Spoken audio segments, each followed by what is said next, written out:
Alrighty. Let's see. Welcome back to another episode of The 12, our epic campaign of discovery and adventure across the continent of Corvair. This story will stream live Sundays at 6 p.m. Central here on Javelin Entertainment. And if you missed the last session, you can check it out on the channel page or by clicking the link down in the description.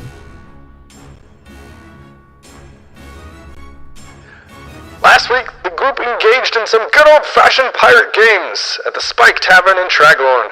They started off with a round of what the fuck is up with that, breaking down interesting conundrums like Cave's five-finger discount on her last sailing vessel, and that despite being the strangest worm in the bucket of wild, Boko is still somehow human. The discussion eventually blended into the backgrounds and methods of magic, where it's all touching and none of the fun. However, that spawned a game of liar's dice that was all fun and no touching, until one of the pirates took rule into a back room and Boko was left holding only other people's shirts. However, being in the nude didn't stop Boko from testing out his abilities by diving down the central hole in the spike into the water below and climbing back up in typical terrifying Spider-Man Boko fashion. Sindri followed suit with his own gigantic take on the game, and everyone headed off to bed. Kay talked to Iz about a special assignment in the upcoming final test. Boko also went to find Sabine and found out some tasty tidbits about Icky Illithid tentacle talk. In the morning, the pirates loaded back into the ship and headed back to the sea. Did anyone get their shirts back? What will the final trial bring? And what the fuck is up with Roland's transformations? Let's tune in and find out. So it is well after the morning, now probably into early afternoon, the day after the events on Traglorn, and you all are back at sea. And are at this point given pretty free access to the ship. Each point throughout the day brings some typical duties, as you are now brought in for different sailing aspects, to adjust the sails, to swab some decks, to assist with loading or cooking or here and there throughout the ship. But for the most part, you have more freedom than you've experienced up until now. Freedom to work on projects or to explore or to discuss. And so, with a number of days on your next upcoming journey, what all would you all like to do?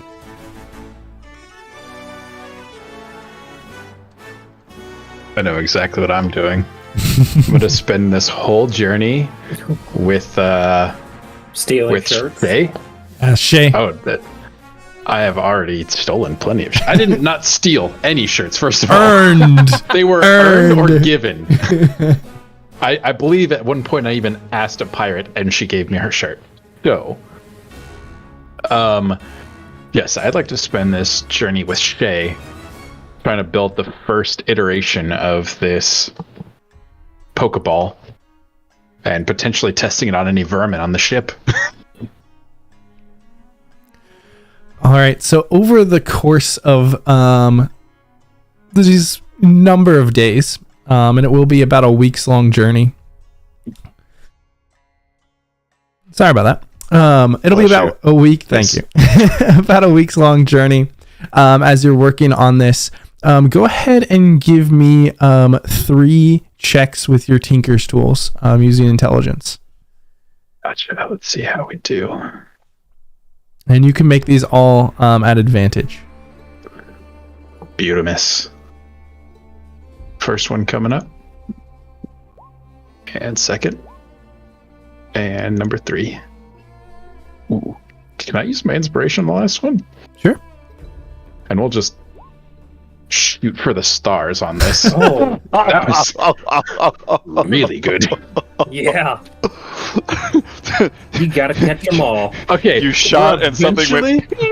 Yeah, but it adjusted your course correctly.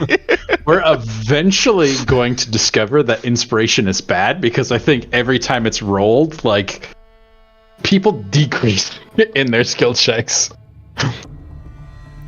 But so we'll kind of get to more of the outcome of this as we get closer to the end of the voyage.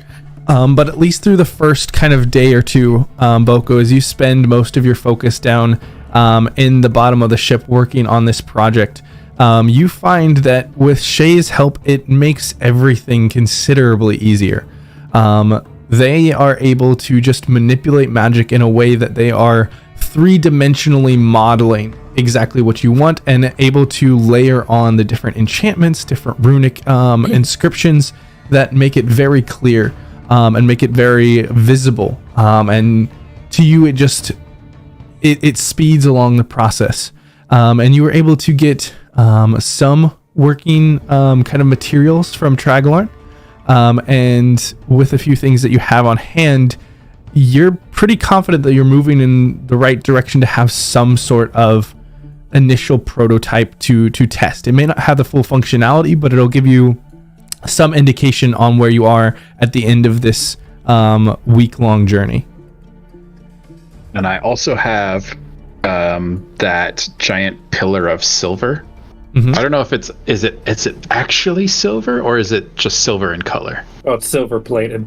If you take time to look at it, I'll say between you and Sindri, with your experience, you can tell that it is indeed at least a good portion of the exterior surface is silver. You're not sure if it goes all the way through, but the surface that you can see does appear to be silver, and you can tell at the end where it's kind of bent and broken that it's silver as far as you can see. Ooh, beautiful.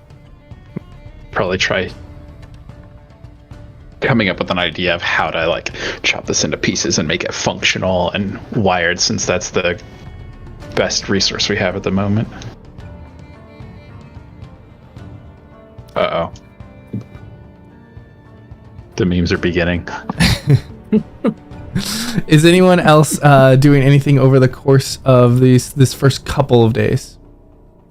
Clyde's going to be working on the shine, of course, but in the mess hall, whenever he's handing out stuff and when he's working in the back with Tiff, he's going to be trying to learn as much about the prison as they're willing to share, any experiences they might have had, if there were like schedules that they kept in there, certain paths that you should have taken and shouldn't have taken. Just more of a generalized knowledge of the area. Okay, first go ahead and roll me a check for your brewer's tools using wisdom.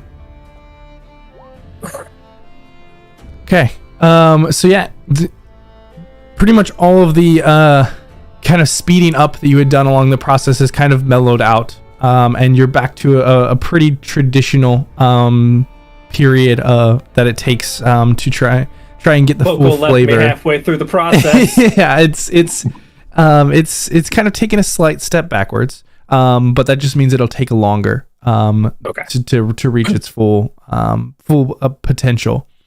So it probably won't be done quite within this journey, but probably right on the back end of it. And then as you're looking through, kind of inquiring about this, you kind of ask a few questions from Tiff, who kind of looks confused at you. Why are you asking so many questions about Dreadhold? Apparently something to do with the next part of the job, being part of the crew. We're going back.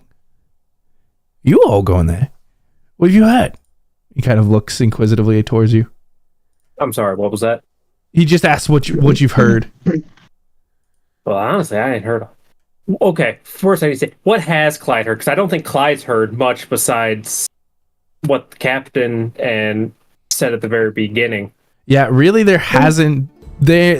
There's kind of been these leading tasks and trials, and the way that everyone, and when I say everyone, the way that Corwin and Valaris specifically had been talking about it after the events with the Cloudburst whale, is that there was one follow-on challenge, and then had mentioned whenever you guys were playing games that the only way to join the crew was to break out of the prison. The only one that's been explicitly said to is Cade, because they needed to make sure that they had someone that could get through small spaces. Well, and the initial challenge that was presented to us was if any of the party could unlock shackles that are magical.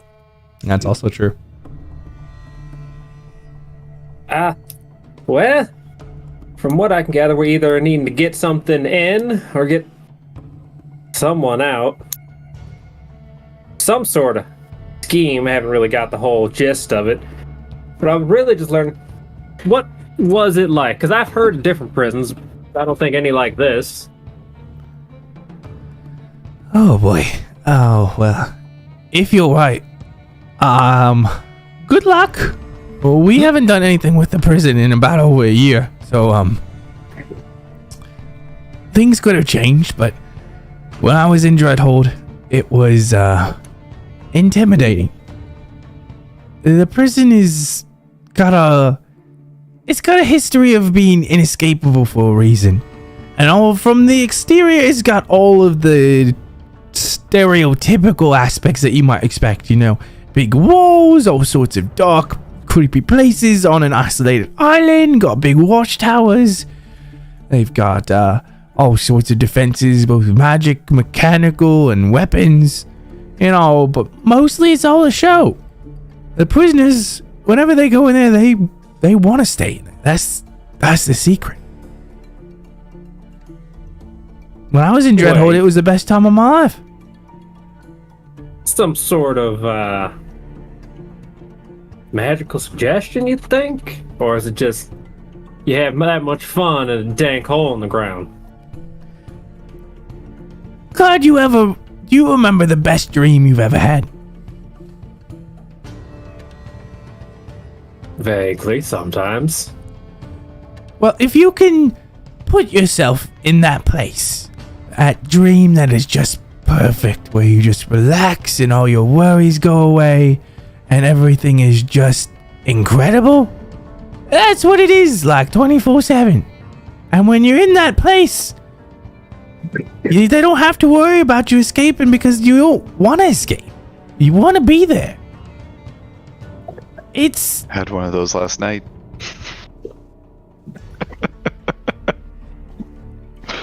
It's weird. With Lydia?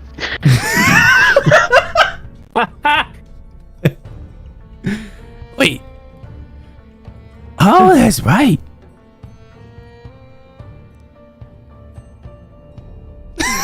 What's right, Tiff?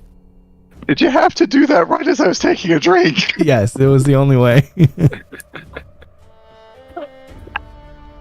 I was just reminiscing that somehow, well, maybe not somehow, Lydia is not exactly the tightest lips on the ship, but I'm still impressed. I thought that was out of character. I'm not there. No, you're in the. We're all just in the mess hall. Apparently, Tiff's hit that too, so must not be too difficult there, Roland. I wasn't going for difficulty. In fact, it's better. Yeah, if you're doing a research experiment, it's actually better to set the conditions as easy as possible to pull off the experiment, rather than artificially enhancing the challenge. I like to think that that's how Roland explained it to Iz. I'm just really proud of you, bub. But yeah, he kind of goes into a bit more about the prison. But it is a substantial prison. Did the effect affect the guards and any of the prison personnel, or was it just prisoners? It seemed to just be the prisoners from the way he describes it. But from the way that the details that he gives you, you can tell that he was there. But it doesn't seem that he knows much about the workings outside of his experience as a prisoner there. He's clearly not the brains of any sort of operation. All right. Does Koba have any more info to give if he's here with Tiff? If you're kind of in there while you're brewing and ask Koba, he just kind of looks over at you and just, if you need to know, you will find out soon enough. Yeah, that type of answer sounds great, but really sucks in practice. You gotta get used to the chain of command on a pirate ship. If the boys up top want you to know, then they'll let us know. Otherwise, we do what we're supposed to do and have fun when it arises. It works out for the most part. I try not to let my mind be clouded by the big decisions. Well, I'll go back to the alcohol. Hopefully it won't be too bad.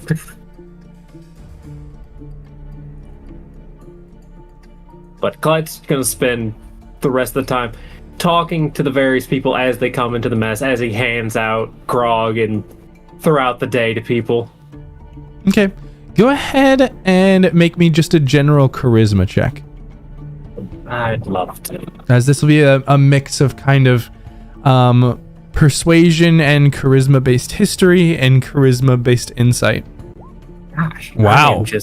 I'm terrible today. Sorry, y'all. Don't get drunk on your own supply. Yeah, there's a bit of that. There's also very much a bit of most of these people giving you very vague answers and you picking up this trend that is like you're not able to get them to give anything more than the obvious. Okay.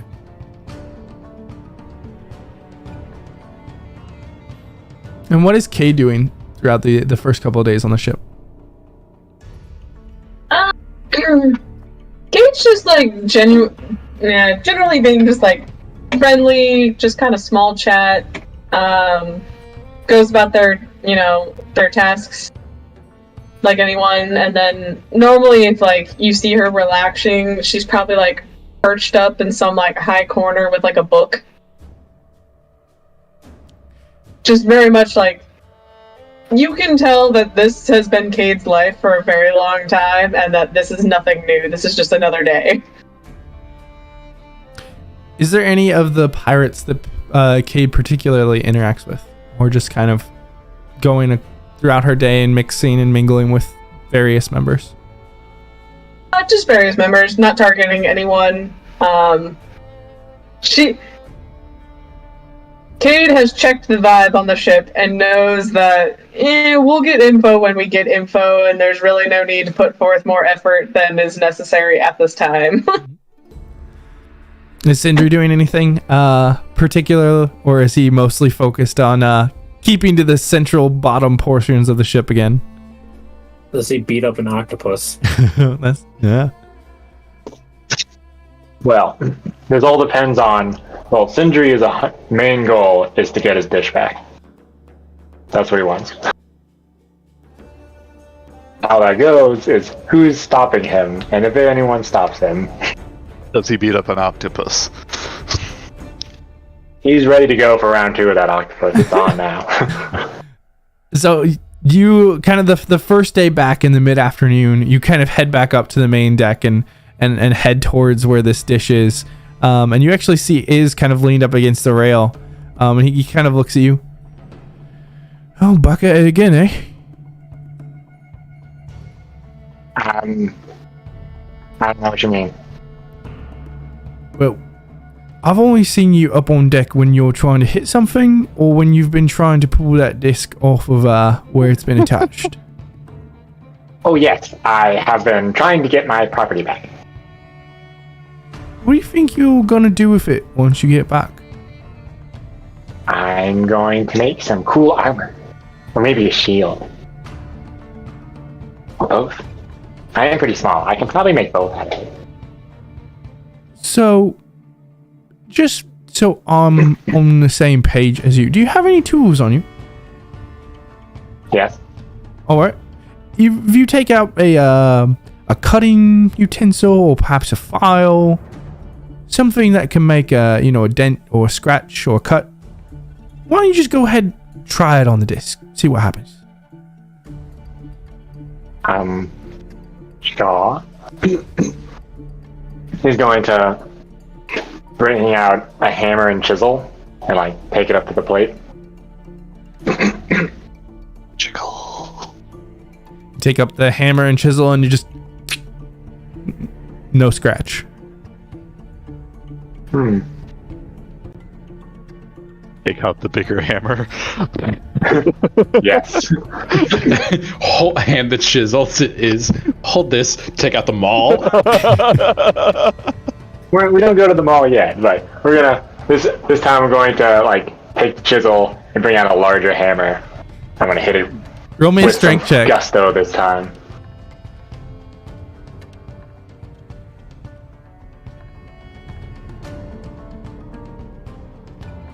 If you trick some of the pirates into playing like soccer, Can you use your like redirection to like redirect somebody's kick onto the octopus and just yeet them off the boat? Yes. Oh, No. They God. get attacked by giant fish semi-regularly. Play some Maybe the pickup chisel soccer. doesn't work because it got scratched when I moved it across the stone. So I mean, I don't know. So do I know why the chisel doesn't do anything? The disc didn't get scratched when it got drawn across It the was stone. explicitly said it was an issue and why I had to pick it up instead of rolling and dragging it. So I But mean, it was it being scratched. it drug across. I don't think that the disc itself was getting scratched so much as,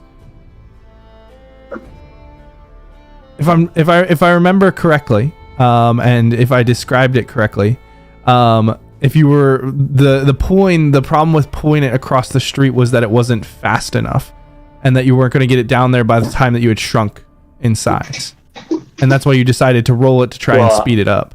That was when I rolled it, but then I was dragging it later when it was me and the Schalt. And then it was scratching the bottom on the stone. I think that might have just been flavor. I think what I was trying to describe there is that it was like grinding across the stone, but it wasn't defacing the silver metal at all. So that might have been. It didn't get scratched on the stone then. All right. Okay. Well, that makes a little more sense then.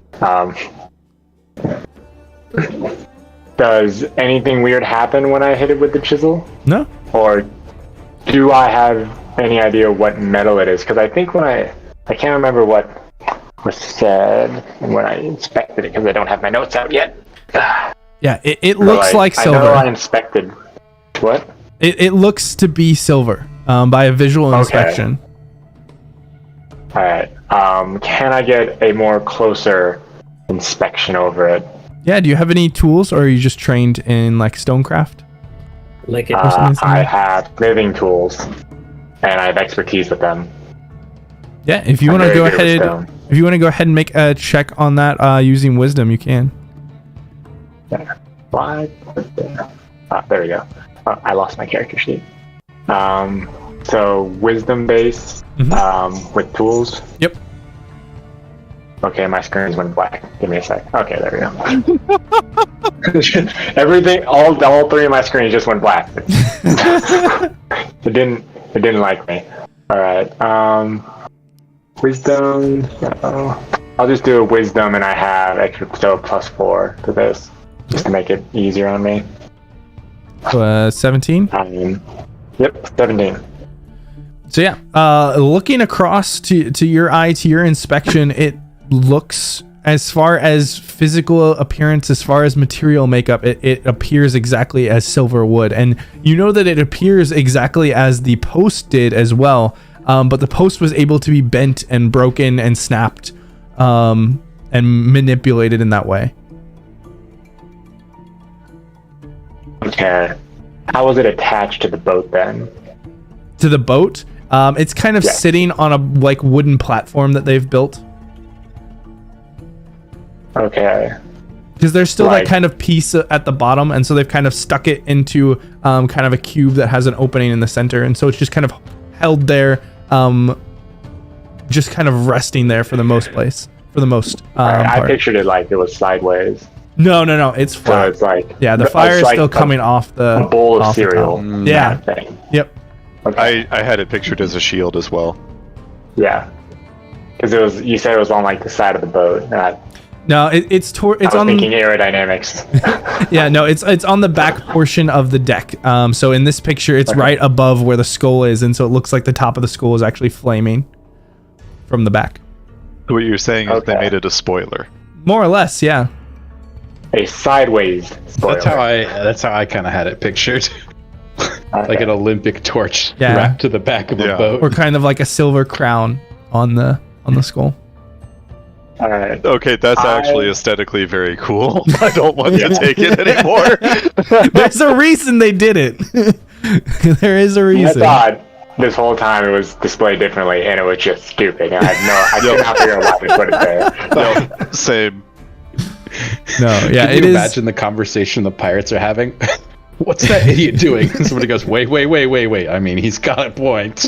Hear me out here. I have an idea. I'm just imagining, like, who in the crew was the interior decorator that had to make the decision on where it was, and everyone else is lifting this massive disc, and they're going a bit to the left, mate. Yeah, right there, that's perfect. It's centered now. It was the octopus. Sindri is going to like get his chisel and like place it in the center. Now that I know I can just stand in the center and put it there, and like I'll take out like 2 rocks out of my pocket to like keep the chisel up, and I'm gonna take out my my hammer, not the maul, just my war hammer, and I'm gonna hit it as hard as I can. All right, make me just a straight strength check. All right. That's lame. Oh no.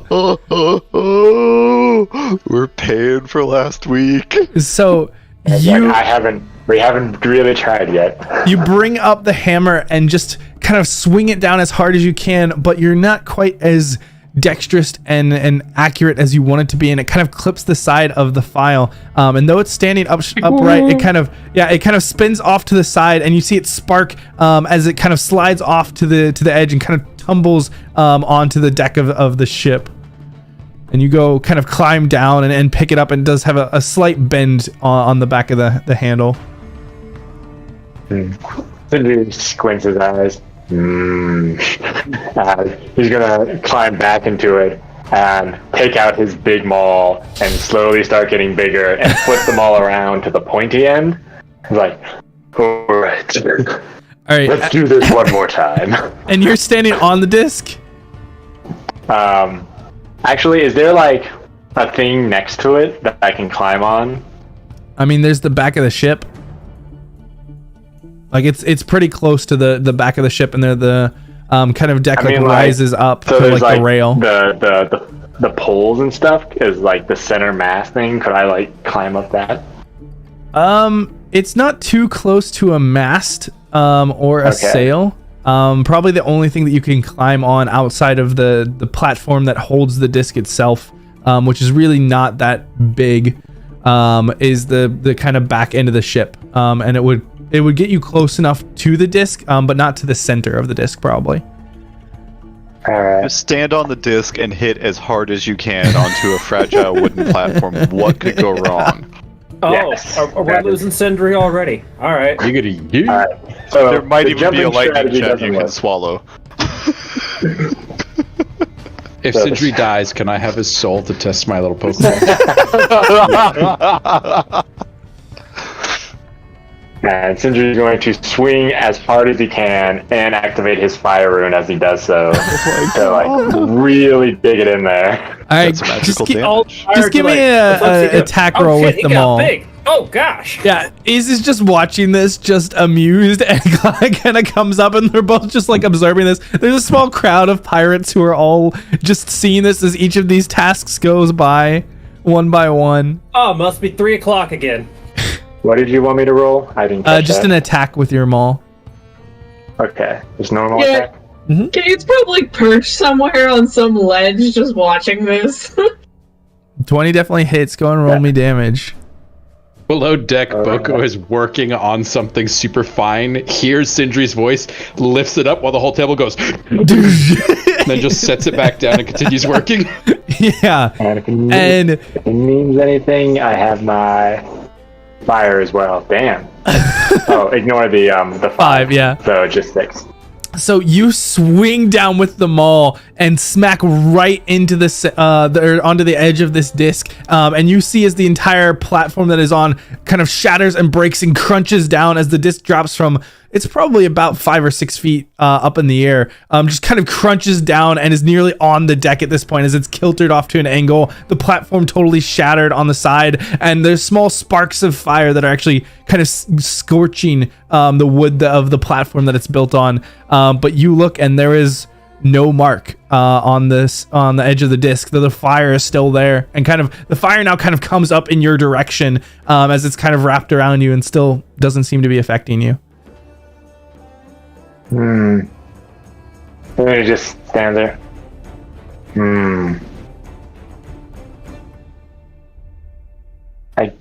Do I have any idea what this could be? 'Cause it's obviously not silver.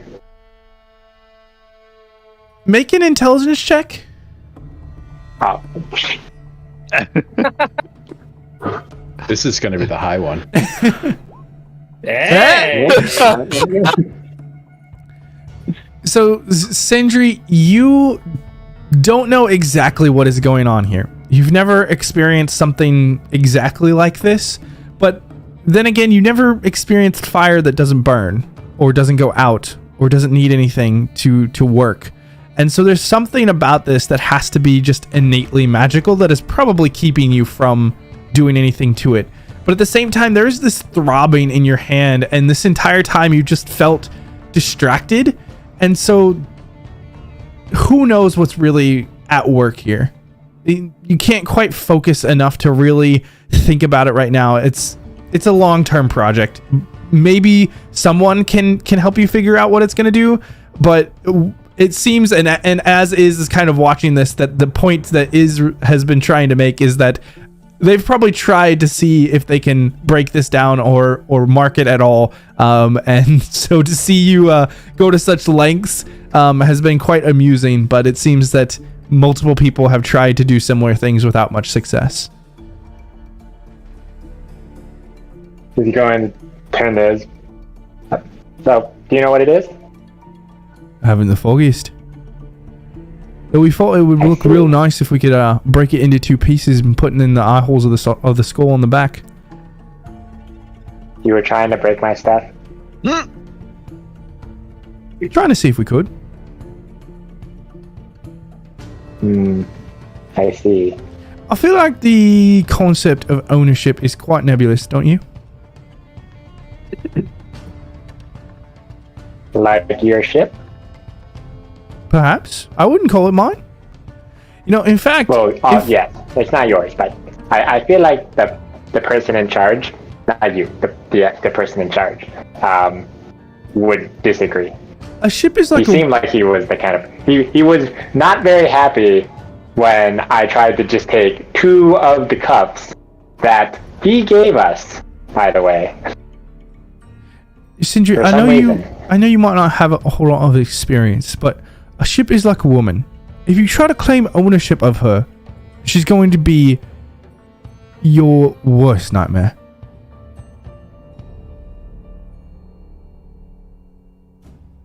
I mean, ships are already my worst nightmare. What?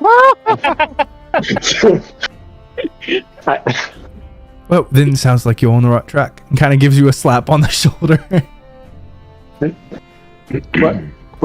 What is doing anything to the ship have to do with that?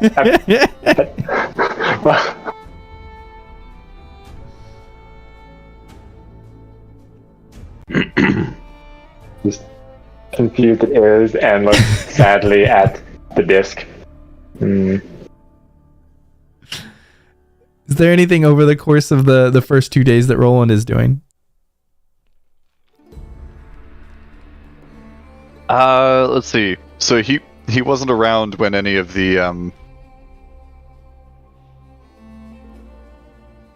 if at some point someone tells him that they have to get into the Dreadhold, then he would also probably try and research a little bit. Yeah. So I'll say, are you there during mess time? Because Clyde's been asking people. Go ahead and make me an insight check, Roland, as well. Insight. And I'll say you can do this at advantage. I don't think I'll need it, but I'll roll again. Never know. So, with the context of how everything is going, with what has said, you definitely put 2 and 2 together that there is very likely some involvement with Dreadhold. The fact that they've been asking you to try and pick locks, the fact that they're testing your skills, what is mentioned, it's all far too convenient. And you know where the prison is roughly on the map, and you're sailing in that direction. You're headed northeasterly from Traglorn, around the edge of of the continental portion of Lazar. And hearing Clyde ask about it, you gather that he's put together something similar. Okay.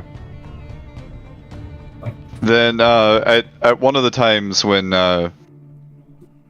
Clyde is asking around, he'll just kind of come up and strike up a conversation while he's working on the still and getting frustrated at what's going on with the brewing process, and just be like, "Have you ever tried using honey?" Like for food or for pleasure? Yeah. For drink. So I suppose pleasure. Well, sure. It's kind of hard to get sometimes. Here. And he's going to go rustle into his pack and pull out a very little bit of what he has left. Have one sip, please. Not too much. I don't have much left. Oh, you've been holding that on me. All right. Clyde's going to totally take a drink from this man. If this was the time to poison Clyde, you've chosen it. Inhale this, but do not touch. What's it taste like? It's delicious. It is sweet and nectary, and it's mead. It's honey wine. Okay. More. How strong is it? Right in between beer and shine. You know what? That's a pretty cool kitty drink there. It's good for when you want the taste, but want it to take a little bit longer to get you messed up. I can see how that'd be important. I can see the intent of this. How much more you got of this? Just this? Just this. I was curious if you might be able to make more. Well, I can make. Well, Clyde's gonna look at it still. I don't know. Look at how things going. Boku left, man. We were doing so freaking good. I don't know how to work the damn contraption he made. It's not necessarily a today thing. It's more just in the future. I'm quite fond of the taste. Of course, if you got any preferences, I will try and make it. Next time we get into a port, we'll have to get whatever you need to make it. Excellent. Maybe. I've heard you asking around about Treadhold. Yeah, the best I've been able to figure now is ain't nobody on the crew really knows much. They all say it was kind of like a dream. They liked it. And it was the best place it'd ever been. Which, makes me more than a little concerned that that's where we're going. If it's the best place that they've ever been, why did they leave? Yeah. I ain't asked.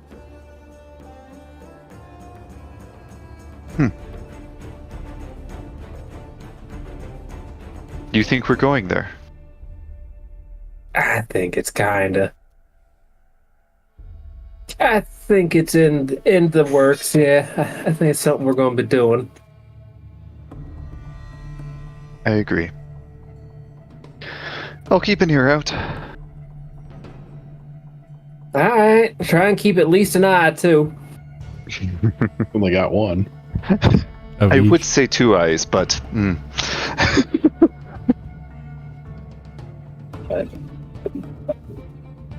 Hopefully, all of us are strong enough against our deepest pleasures that we can make it out.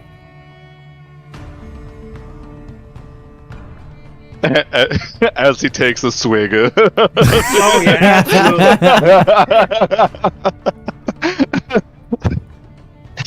Roland will just kind of raise his eyebrow and go, "Yes, hopefully." And he'll head out. He's going to go up to what anyone else would probably call the worst person to try and get information from, but he's going to go up to the crow's nest and see if the strong silent type is up there. Yeah. See if he can get him to talk. Yeah, Whisper is always up there. Whisper. And actually, I've been forgetting to give you guys these as they come out. How many days has it been, just so I can add to my moonshine count? Days since when? Since we've left port, I've been keeping track since then. Since you've left port, this is the second day. Okay. So you guys left Traglorn, and it was 1 day. Now this is the second day after leaving. Where is... Oh, I guess it makes sense that it would be down at the bottom. Okay. Whisper. Yeah, so Whisper... Oh, shit. Whisper is Dope. always sitting in that crow's nest.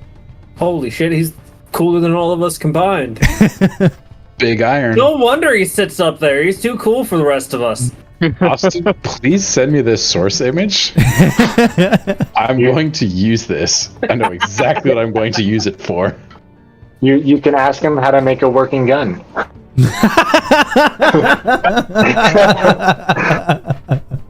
Wow.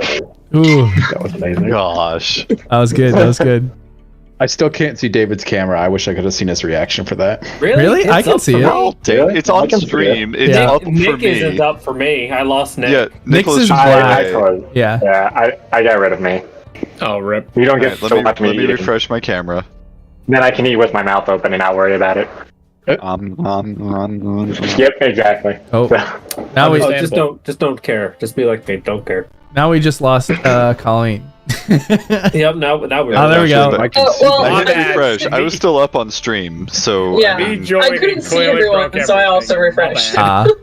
You know, if you wanted to know what I looked like, I was flipping off the camera.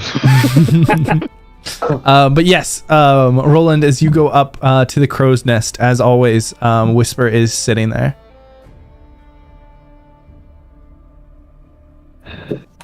And as you get up there, they kind of give you a nod, and the beak kind of accentuates everything they do with their head, which honestly makes it a lot easier to tell because their movements are so slight. Like, imagine trying to climb rigging with that mask. Oh my god. Gotta send you guys something. I have a quick question for you, if you're willing to talk. The head turns in your direction. Good enough. I've heard that the way that anyone joins the crew here is to escape from the Dreadhold. Things are pointing towards maybe we gotta go into the Dreadhold and get something and escape. Would you be willing to give me a couple pointers?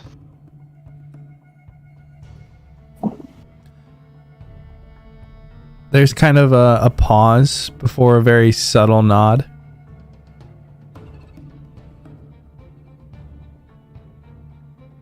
I would very much appreciate that. Would be my first time in a high security prison. They take one hand and kind of take it, point at you. Other hand, point at you. Mhm.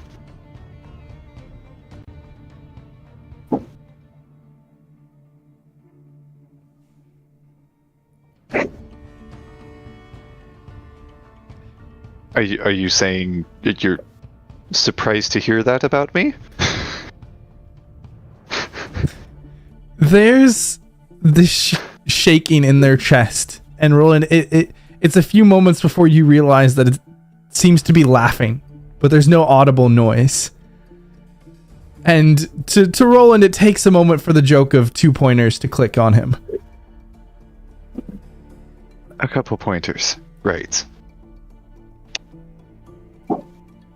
And then Right. Whisper kind of reaches off to the side, kind of pulls something out and tosses it in your direction. He'll catch it and then kind of raise his eyebrow at Whisper and then look down and examine it. You look at this piece, and it is a small metal disc, kind of copper in color, and it seems to be layered.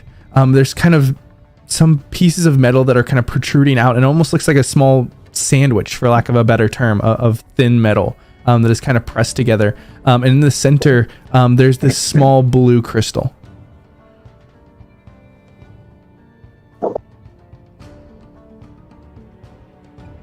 He's gonna kind of like hold the crystal up, and does it go through both sides of the metal? It's only on one side. Only on one side. He's gonna try and, like, as he's looking at it, angle some light through it to see if it projects anything out by way of a map, and he's also looking at the metal protruding out the side to see if it forms a pattern like a key. It doesn't seem to, and as they see you doing this, Whisper just kind of grabs your hand and stops you, and then kind of motions, kind of grabbing it and placing it down on the ground and touching the center, and then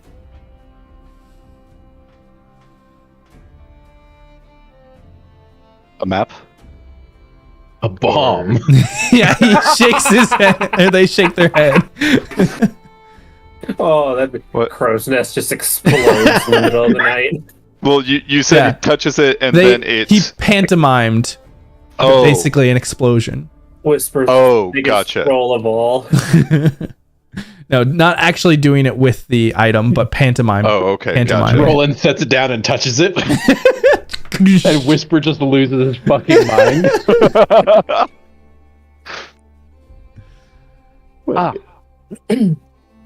Is there a time delay?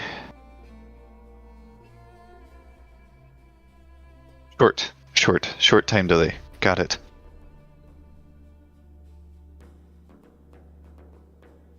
Well, thank you very much. I am sure that this will come in very handy if you intend to give it to me to use there.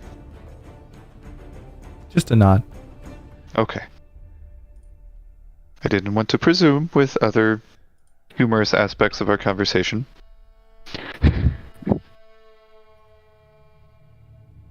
Thank you for your help. Is there anything I can do for you in return? They just shake their head. All right. I'll leave you to it then. And he'll go ahead and very carefully, without touching the gem, pocket the spinny bomb. Okay. And head back down the rigging. Sounds good. And the Schalt, over the course of kind of the first 2 days, you were able to fairly trivially, using the golden materials that you had, make some golden teeth for Tiff, who very happily traded back Excellent. your armor. All right, that's actually the first thing I was going to ask about. So, And next session, we're going to prison, so it'll get taken away again. Oh my! Hey, at least I reset the timer. It's fine. And I will go over a couple since we haven't shared these yet.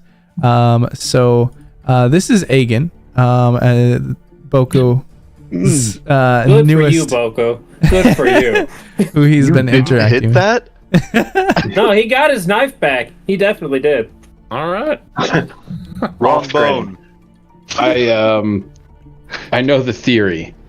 I believe that was Roland's line, right? I'm familiar with the process. Oh goodness! You did say when Roland asked, you did say yes. And David, for some reason, your camera is gone again from stream. Okay, and it from left and then I it came see back. it. I can see him now. It's not on One hour stream, ago. and that might be the issue. That is currently Yeah, a that's a problem. bigger problem. There's something wrong with my link because Yeah. I don't have this problem in any other software. It's weird. I don't know. Austin. Yeah. There is something Cade would do while we're on the boat. Mhm. So Cade still has the necklace tucked away from the island that we didn't trust Sindri with. The cursed item, yes. Mm-hmm. No. The magical one. The cursed one is still mine. Yeah, that's true. Oh dear. I got 2 magical items.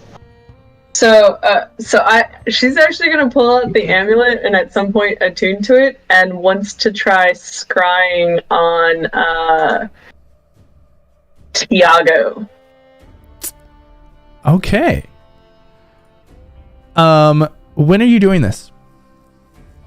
It would probably just be like probably a quiet point during the night, like off to the side. Like, probably would find like an isolated corner to do it away from prying eyes. All right. And it's hearing or seeing, correct? You have to choose, if I remember scrying off the top of my head. Both, I think. I think it's usually both. Well, let Is me it? pull up the I don't spell. It's been a while since I've had to scry on someone. Yeah, relatable. I've never scried on someone, so I don't know what your life is, Austin, but... It creates an invisible sensor within 10 feet of the target. You can see and hear through the sensor as if you were there. The sensor moves with the target, remaining within 10 feet for the duration. Perfect. Okay, so yeah, as you focus... So, like, evening, but not when everyone would be asleep, because she doesn't want to scry on the sleeping person. Okay. Just clarifying.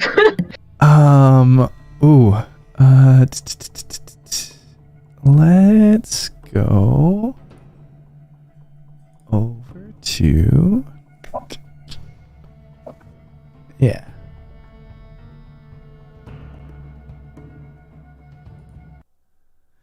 Okay, so in the evening, on the second night, kind of just after dinner, the sun is starting to set, and Cade, you focus in on this amulet, and do find as this sensor apparates, and you see the figure, the source. The familiar physique that Tiago Alexander commands. That same typical walk of a true swashbuckling sailor. The bright blue beard that he always has perfectly coiffed. He's walking around the upper decks on the beautiful Azure Fox, and you can see as he makes his way past a few of the crew members, a few slight words here and there to Damocles, and you see also as Jarhil is playing a few notes upon his it's kind of a long stringed instrument that is almost akin to a guitar in a way. And you see a few people that you don't recognize. Perhaps some new additions to the crew, which strikes you as a bit odd. They're brief kind of moments that pass by. But you certainly, you know that crew inside and out, and you know the ones that... These don't fit. The brief kind of glimpses of these individuals, they don't fit with anyone that you were familiar with. Nevertheless, Tiago begins to step over towards a rail and kind of looks out, and you can kind of hear him muttering a few words before another figure steps forward. You see the long, elegant red coat of Captain Stormfay. Her red hair stark across her shoulders.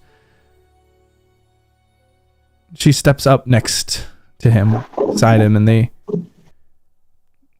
share a few words as he looks out. Is it quiet, I know? Much quieter since she's gone. What do you need? Go ahead.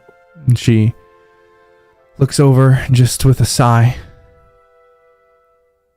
It's for the best. You know that. It does not seem that way. But whatever you say. I trust my captain. I know that you miss her as much as I do, though. There's a smile, ever so brief, but that you are very familiar with catching on the captain's face.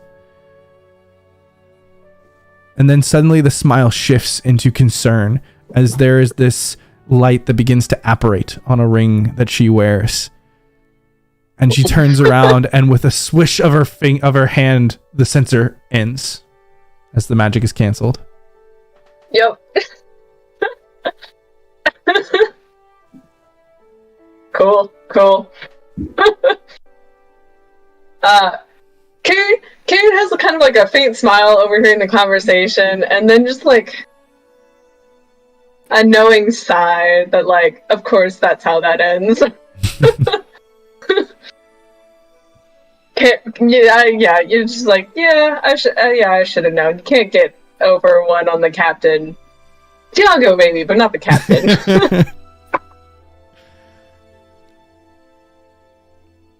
And on the same night, as Roland, you were actually kind of perusing the decks in the cool sea air. Iz actually steps up to you. You mind if I have a moment with you? Of course. You mentioned something. It struck me a bit differently than most of the other things that your group has been saying. And thank you for the compliment. It's a bit of both, in truth. You know, I've been impressed with all of you. I've been impressed with your abilities in various things, and abilities you all do share. And yet you have this feeling about yourself that you're somehow inhibited. What the fuck is up with that? Inhibited? How so? I believe the words that I heard, if I do remember them correctly, are, I'm short and weak. I have nothing going for me.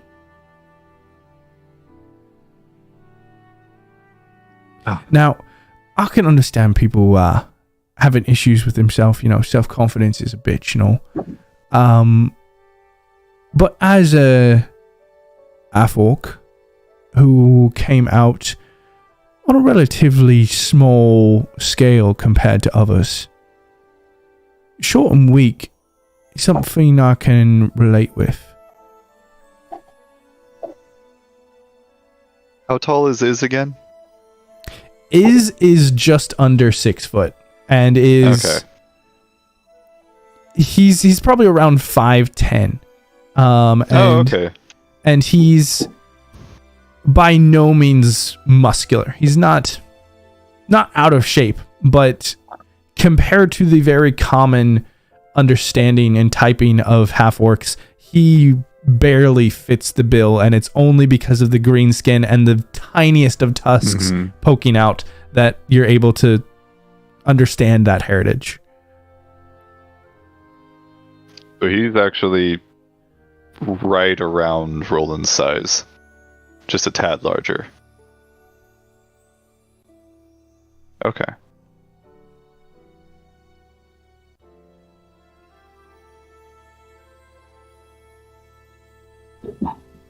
Oh, apparently my video crashed again. I hit, it was working fine, and then I reloaded it because someone said they couldn't see me in Ninja, and then it started crashing on stream as soon as I did that. But who knows? We'll have to look into that at some point. Yeah. Reloaded it again. It should be working again soon. Yeah, it's coming through now. Okay, cool.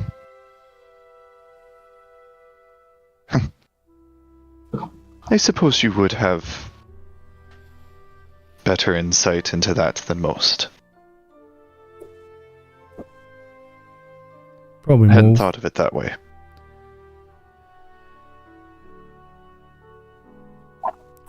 Probably more so than you realize.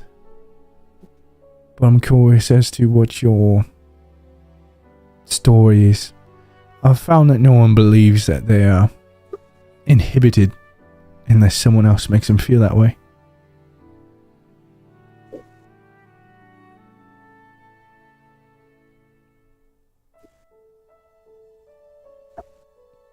Unfortunate run-in with a ship's lantern, yeah? The hand swinging it was my much larger brother.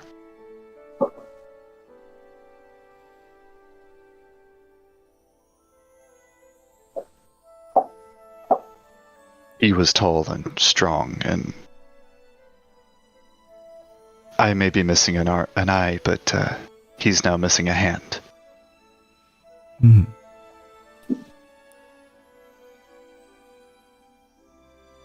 Hopefully he was ambidextrous.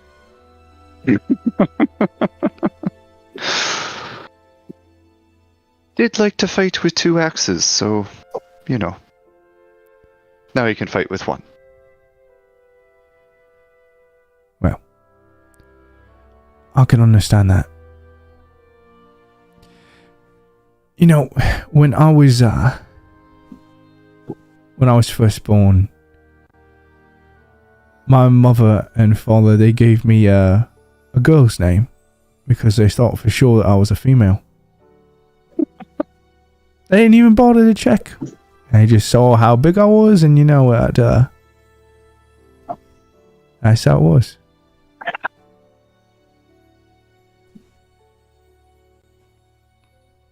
If I've learned anything with my various exploits, it's that size doesn't matter. It's all about how you use it.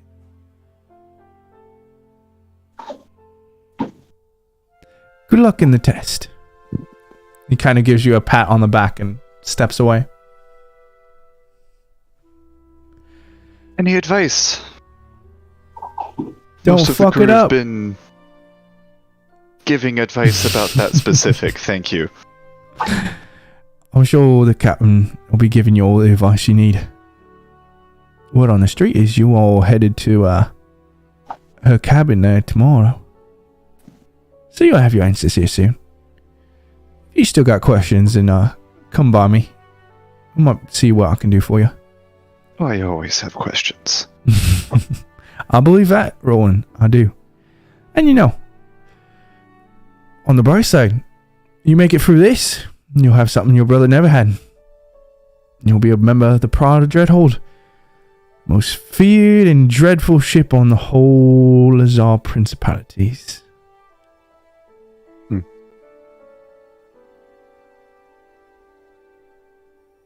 That is quite the reputation. He gives you a smile. And there's somehow something knowing behind those eyes.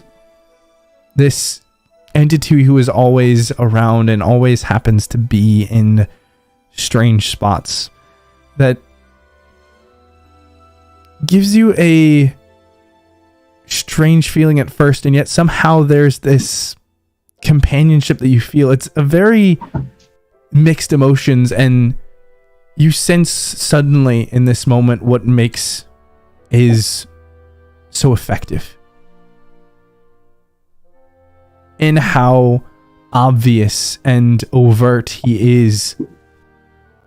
There's something subtler behind it, and it's powerful.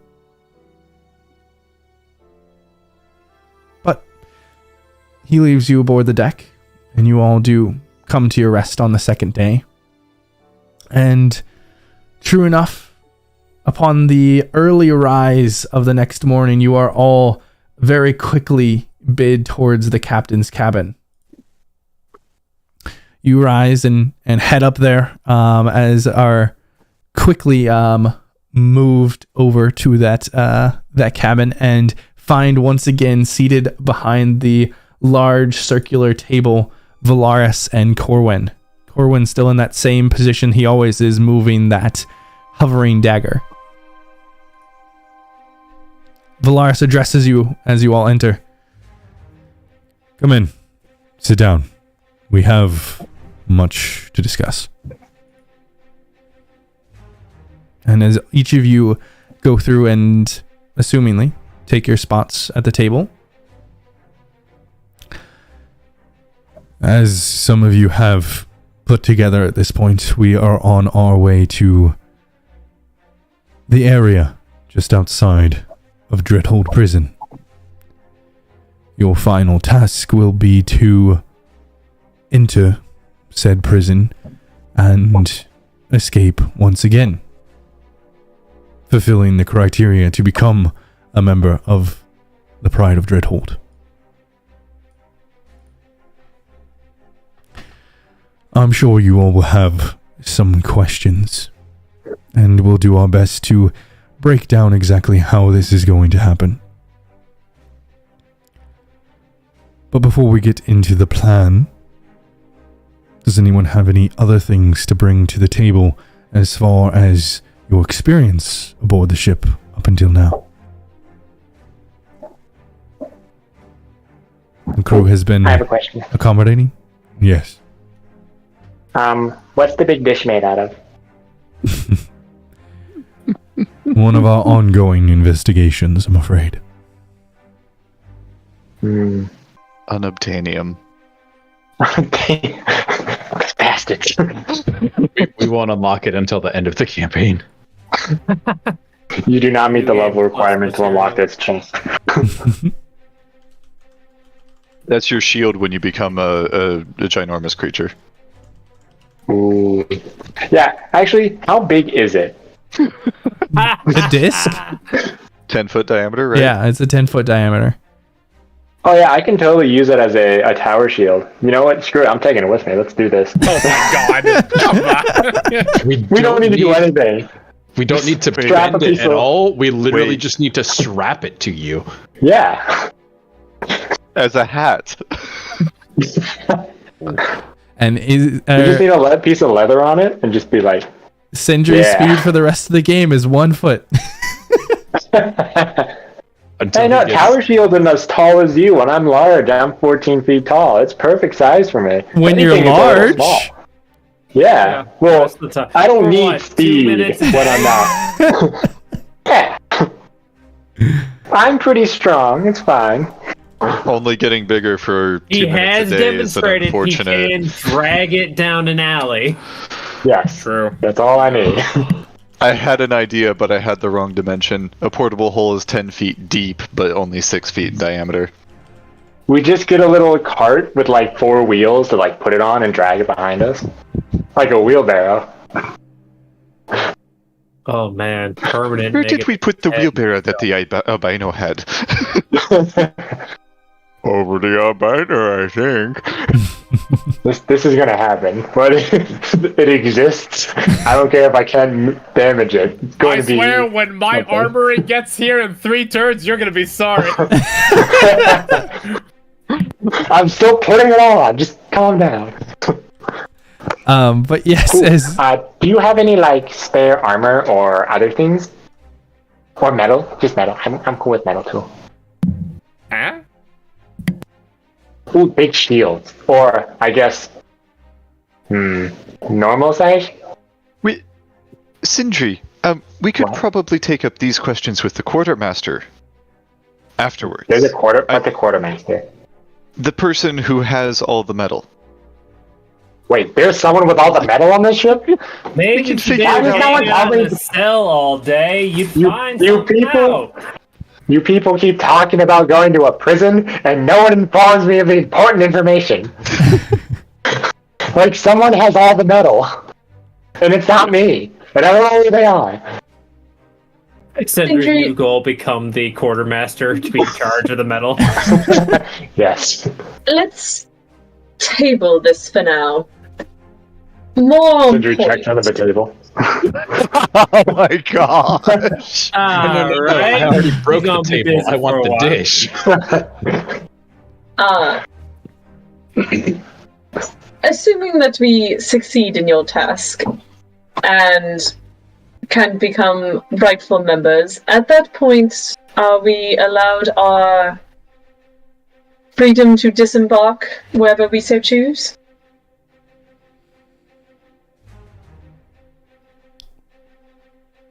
you can see that...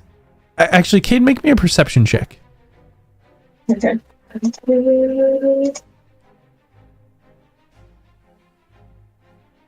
I'll wait, my character sheet will come back.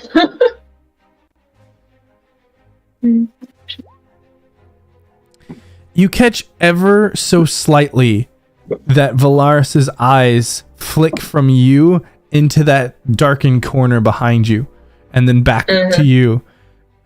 And barely missing a beat, you all will be coming with us back to Port Cres. From there, what you choose to do is your own decision. Fair enough. You can get a lot of places from Port Cres. Indeed. And then, like, Cade just a little bit mumbles under your breath, and like, we're fine. Well,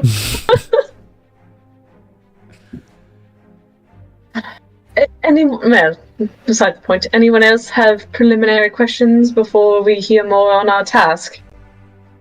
Well, if they don't get into it later, I'd like some... If they got any tips on avoiding this weird compulsion that all the crew keeps talking about. I think perhaps we should start at the beginning of how exactly we're entering the prison, whether we're stealthing in or being dragged in. Yes, of course.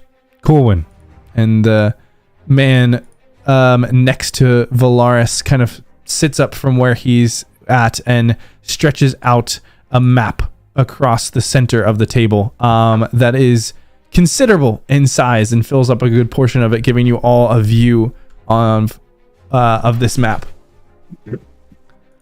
And Roland is leaning in intently. Maps are his shit. Now, That's your jam. Mm-hmm.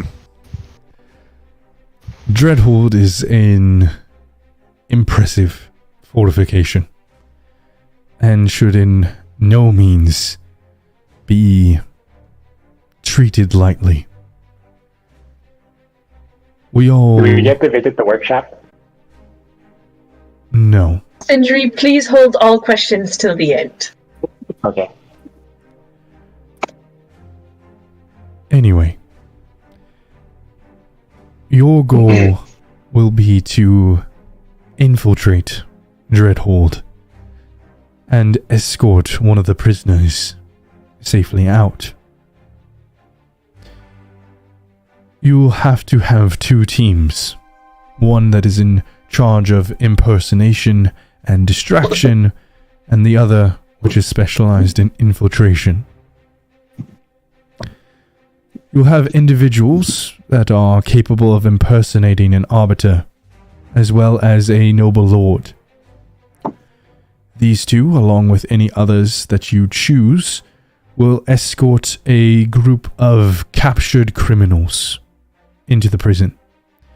This group of captured criminals will be petrified.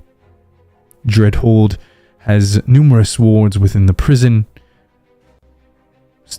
Some of the more dangerous individuals are kept petrified within the stone ward. Upon entry, you all will be subject to many involuntary magical and physical assessments. The guards at the front observation post examine all visitors with arcane sight, and any weapons or suspicious magic items are confiscated for the duration of the visit. Any sort of shapeshifters are required to strip down and don bright distinctive outfits provided by the prison, limiting the effectiveness of their powers. A spellbinder will use detect thoughts to study the visitors, while a stone speaker questions them about the purpose of their visit and their race. Visitors are not allowed to enter the prison until the spellbinder is satisfied, and if the guards have any concern, a visitor might be forced to submit to a bestow curse for the duration of their visit. Now, that's the easy part. Once you've convinced the stone speaker and the spellbinder that you all are who you say you are, and that you have no ill intent within the prison. The prisoners or the captured criminals will be escorted by the prison staff to the stone ward, while the Lord, as the warden of the prison loves to make a good impression, will be escorted to the viewing chamber to view the prisoners being taken to the stone ward, and then escorted to the vaults, a section of the prison that is kept for high-profile visitors and lords to stay, rest, and recover until once their business is concluded. While you all are sent over to the vaults, the infiltration team, which will be truly petrified except for one member. The goal is to have this member slip through the less perceptive viewing of the spellbinders. If they see that the first few are truly petrified, our hope and desire is that seeing the last one, they will not pay attention to notice the subtle differences between full petrification and temporary petrification via potion. This team will then be placed into the stone ward, where one of them will have their potion conclude its duration. They will be given a small bag with a temporal storage, and he motions to Corwin again, who places what looks like a little fanny pack almost. It's a small pouch on the table. Inside will be the means to unpetrify the others and begin their movement throughout the stone ward. Now, the stone ward, as we said before, is filled of petrified prisoners, and so as such, not many guards maintain these halls, which is why we're sending you in there. There may be some automatons, but if you have basic stealth capabilities, you should be able to bypass them with little effort. The stone ward is on the far east end of the prison. You'll need to navigate down the hall to where a maintenance cabinet or maintenance room is present. The back wall there is a bookcase, and by pulling one of the books, it will allow you to access a secret chamber into the red ward, where most of the other prisoners are stored. The bag that we are giving you also has, or will have, enough prisoner uniforms for anyone who is going in on this team. These uniforms will need to be put on while traversing the stone ward, so that by the time you enter the red ward, no questions will be given by any of the guards. Now, it sounds like some of you are already familiar, but the red ward employs magical tactics to convince all of their inmates that they are under the effects of their most lovely dream. This is done via administering a powerful sedative physically. A magical injection that is done daily for all of the prisoners. Now, you all will not have this, and as such will need to be able to either stealth or convince that you are under the same effects. There should not be many inquiries, as many of the prisoners will be at different states in their routine. Some will be out in the halls, some will be in the cell blocks. And so as long as you can not make too much of a fuss, you'll be able to enter the far eastern cell block within the red ward. This will allow you to access the prisoner, Vadim, a dark elf. Now, the prison block contains on the bottom level 2 rows of cells. Each row has 4 prison columns, and each prison column has 8 cells, 4 on each side. Vadim is in cell block 6, A side, cell 3. And kind of motions over to this map and begins to, let's see, let me grab black. Cell block 6, A side, cell 3. Yep.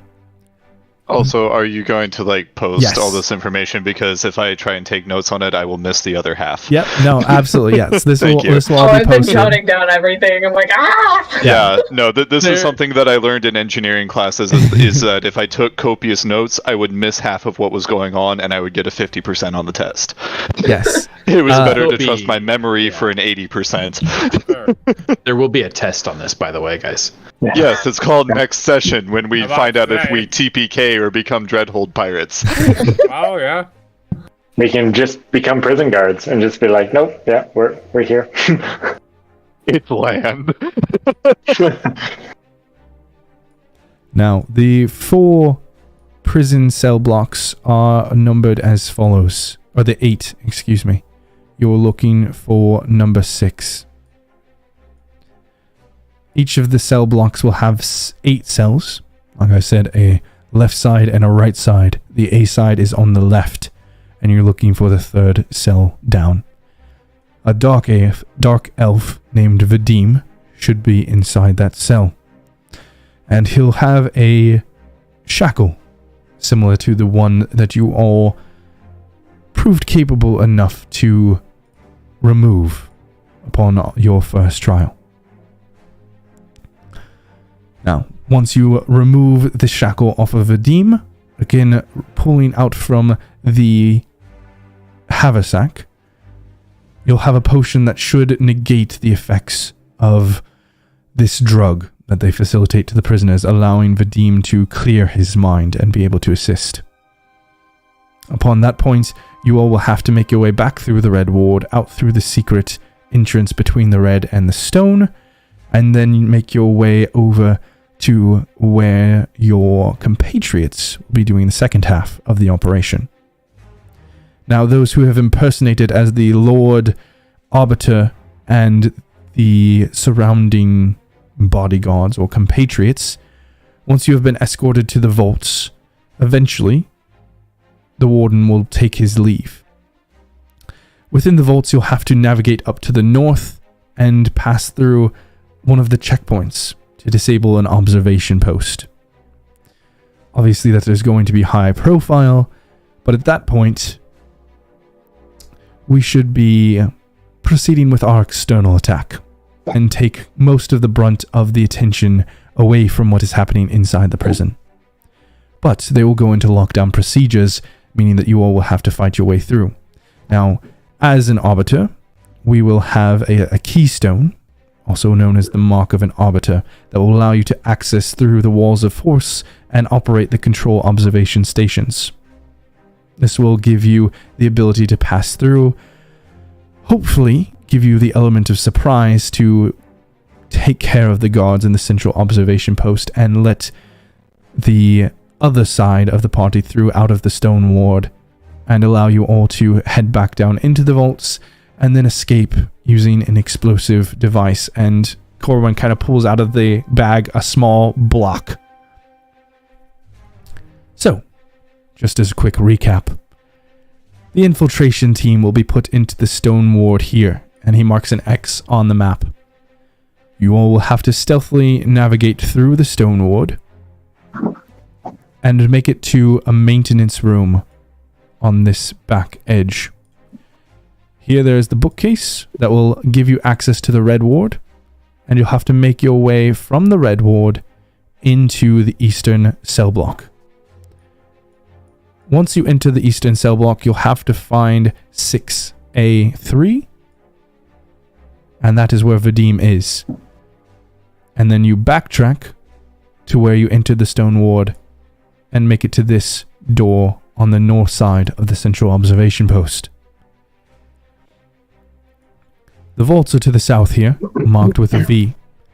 Once the warden has shown you all that the prisoners have been placed within the stone ward, he'll escort you to the vaults, and you'll have relatively free access, especially considering that you will be in the company of an arbiter. The keystone will give you access to whatever you need, and you should be able to freely walk from the vaults out up to this southern post and into the observation station. From there, you'll have to take out the observation post and unlock the door on the other side to allow you all to meet up. and escape back into the vaults and out through the southern wall, where you'll place the explosive device. Now, it is imperative that you place it on this wall in this location, because the explosive device on its own will not give you exit. We will have to target this section with our cannons, as well as you focusing on the inside with the device. The walls are too thick for any other option to make it through the thick exterior. It has to be here. Any questions? It's a lot of moving parts. It's a complicated prison. By design, I'm sure. If something is to go awry, how much are we able to get in that handy little haversack there? You'll be able to accommodate 2 to 3 additional items with what we will provide you. And this is where Corwin comes in. And Corwin kind of steps forward and begins to pull out items from the haversack.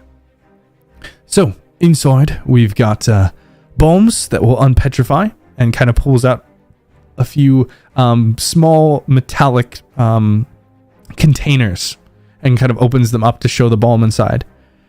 Apply across the surface of petrified individuals to unpetrify them. Then we've got a glow orb. He pulls out a small spherical object and just kind of whispers a word to it, and it begins to glow. With the command word of Ardis, that this will cause the orb to glow and will allow you to detect any anti-magic fields. If the glow goes off, that means that there's an anti-magical effect, and it allows you to plan some of your countermeasures. Then there is the potion, and he kind of pulls out a small black vial with a stopper. This needs to be given to Vadim to clear the effect on his mind.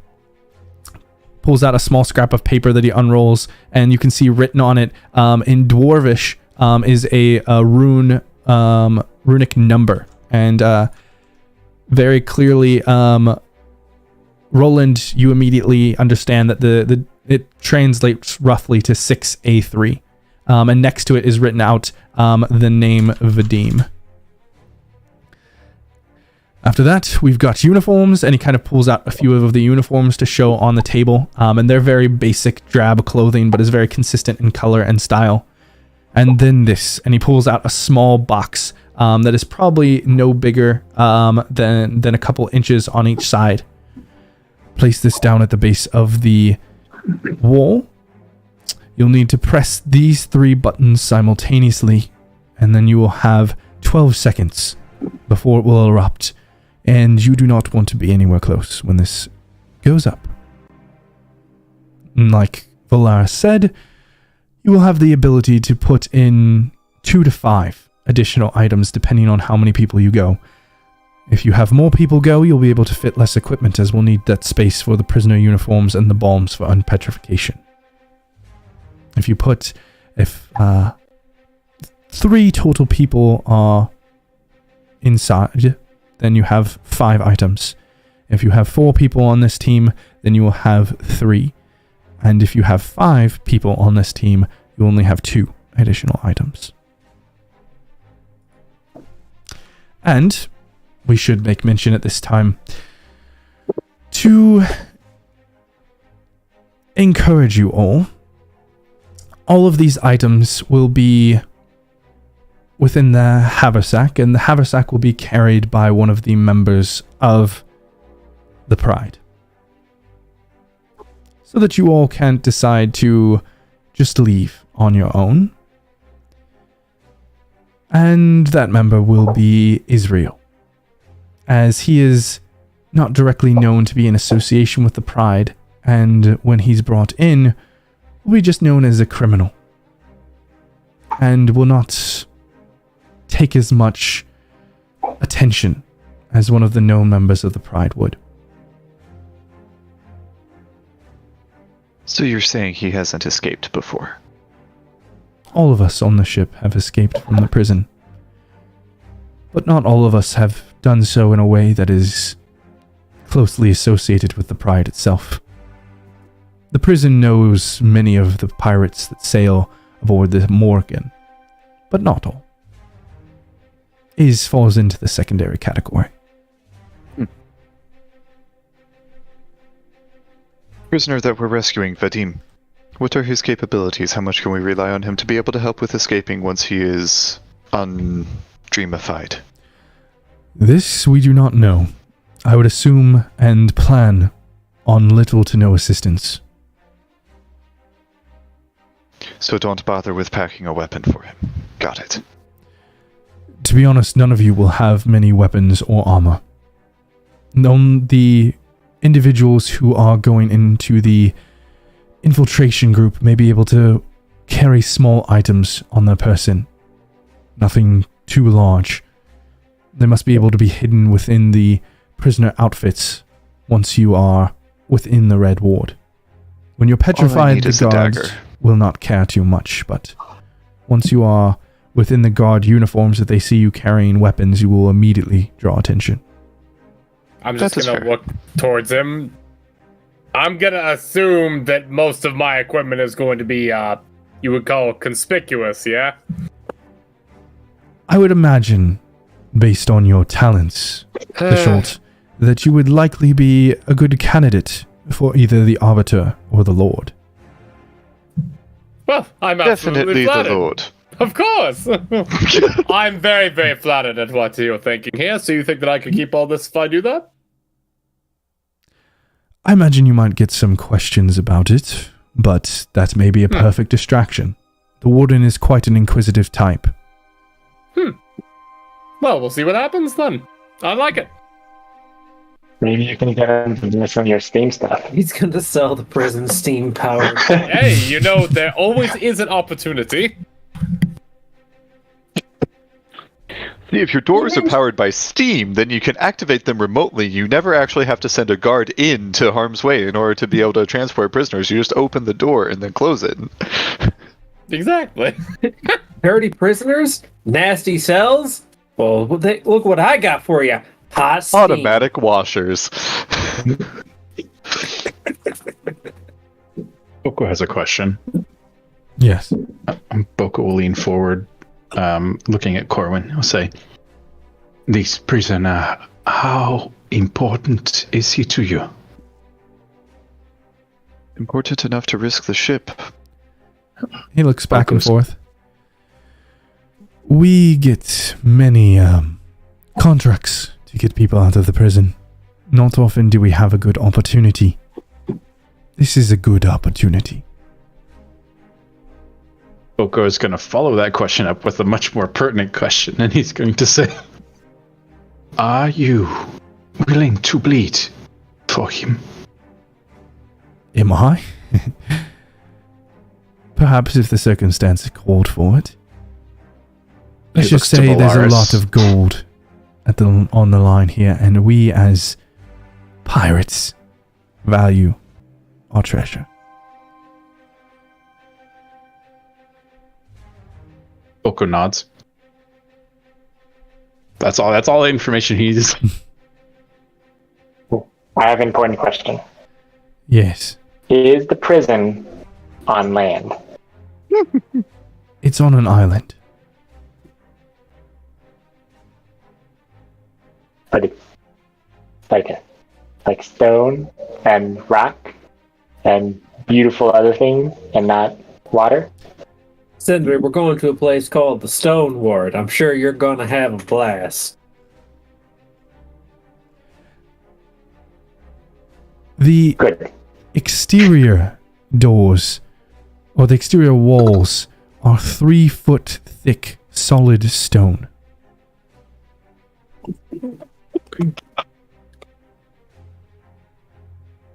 This sounds fantastic. Most of the doors that you will find are either heavy wooden doors or reinforced with adamantine. The red barriers that you can see here are all walls of force that can be activated and deactivated by the central observation posts noted by the circles. We will give you all 2 copies of this map. How robust are the hinges of these doors? Would you say? Like my golden dish robust? Or like a good swing robust?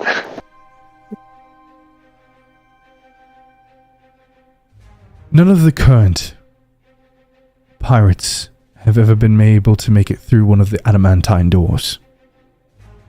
I'll say that much. I don't want to break it. I just want the door.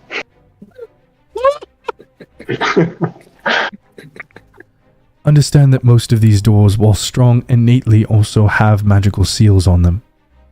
Removing, adjusting, breaking the door will be nigh on impossible.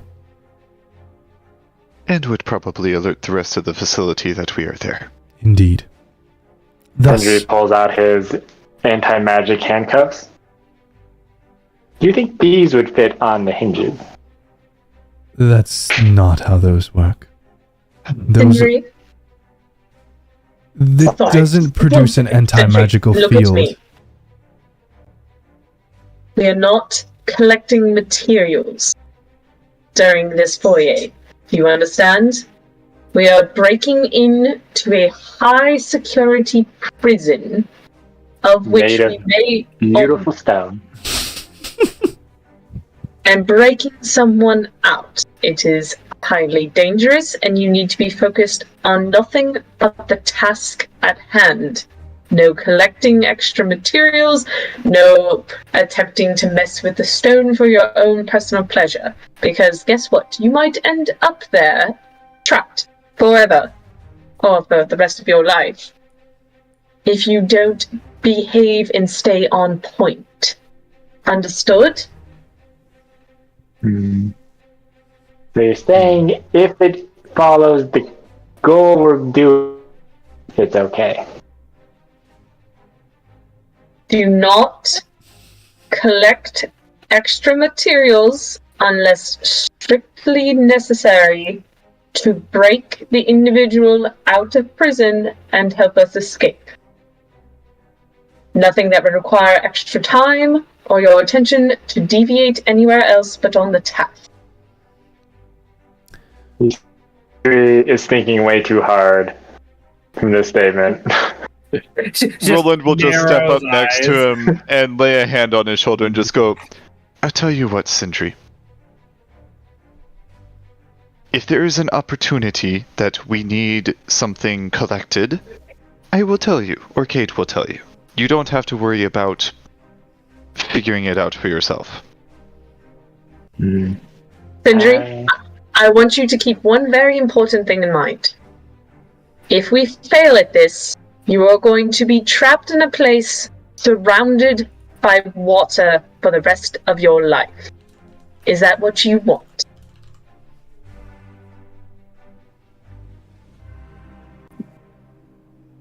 Deep water with currents that drag you under and will drown you. I love how this is the equivalent of, like, mothers telling their kids bear's about gonna the eat you in the boogeyman. woods. Yeah, the boogeyman will come if you don't behave. Baba Yaga. If you try and steal that door, the evil ocean current will drag you to your doom. Can we steal that door? The other side is the ocean. Never mind. Now, some additional details of note. We are making our way to Cape Far. It is the edge of continental Lazar just south of Dreadhold Island. The island itself is an outcropping of rock covered by a thin layer of dirt with sheer cliffs that form a very inhospitable coastline. There's only one safe harbor on the island where there lies the village of Golgate, and any ships moving in and out are under the heavy magical scrutiny. We will be avoiding this and making our bluff on Cape Far. You all will be provided with a cart for the petrified individuals and horses for the Lord's Arbiter and accompanying party. You will make your way on horseback up to Golgate and through into the fortress. At the end of the long path from Goalgate stands out the massive fortress, and it appears to be shrouded in shadow. The shadow has an effect of a permanent Mordenkainen's private sanctum. People within can see out, but even dark vision cannot penetrate it. This effect makes it nearly impossible to scry within the prison. And so, there may be things that come up that are external to the plan. You must be capable of improvising should the situation call for it. We believe our data to be up to date, but there is always the chance that something could go wrong. The observation posts themselves, there are 5 within Dreadhole. 3 along the main path are circular barricades that provide guards with cover, as well as possessing various magical items, allowing those stationed within to keep a watch on their assigned section of the prison. They double as guard stations, and a group of soldiers remains at each post. The observation posts can be controlled with small minor artifacts that are contained by some of the guards of higher rank or by those who possess a mark of an arbiter. And again, he holds up the amulet that he has. This mark or keystone is your key to moving throughout the prison and your key in getting the infiltration group out. If you lose this, there will be no way to disable the walls of force unless you are able to overcome the observation posts entirely. Very likely. Amulet. How many guards are in observation posts usually? Within the observation posts located at the 5 key junctions of the prison, one at each front gate, the shaft leading down into the deep ward, in the red ward, in the golden ward, and one in the watchtower. These posts are manned by a host of guards and a Slaughterstone behemoth. What? We'll get to that in a moment. Before we get sidetracked by the behemoth, real quick. What was that? Real quick, before we get sidetracked by that, because we're never going to come back to my question if we go into behemoth. When he held up the amulet, what did the arbiter symbol look like? It's not a symbol. It is just an amulet. It is just referred to as the mark of an arbiter. Okay. Yeah, it is just a kind of small circular amulet that is it's a green gem set in a silver amulet. Okay. Like I said, Slaughterstone Behemoth is going to be your largest issue. But in addition to the Behemoth, there will be 9 guards, 3 elite guards, 2 wand guards, and a scout at every observation post, in addition to any patrols that might be able to pass through. Island patrols are typically 2 scouts, 2 wand guards, and the Slaughterstone Behemoth. Goalgate guards are much more often in large groups. Each ward is stationed with about 20 guards, 8 elite guards, 8 wand guards, 4 Slaughterstone Eviscerators, and a Slaughterstone Behemoth. You keep saying that word, and I think you think I know what that means, but could you explain to me what Slaughterstone Behemoth is? The Slaughterstones are a very custom-made construct, specifically for the prison of Dreadhold. The Eviscerators are huge constructs with 6 legs that they walk upon and 2 that wield long blade-like appendages. Imagine if you took a cow and increased it to 2 or 3 times its size, covered it from top to bottom in armor, and gave it 2 large scimitars that it spins around itself. Can we keep one? Oko is taking notes. No. Can't. These would fall under the category of collecting materials, Sindri.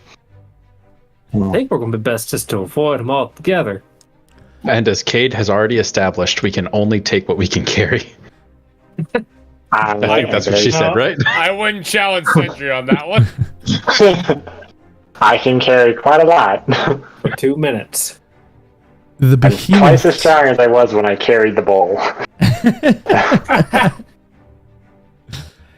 The behemoths, on the other hand, are less bladed and more bludgeoning.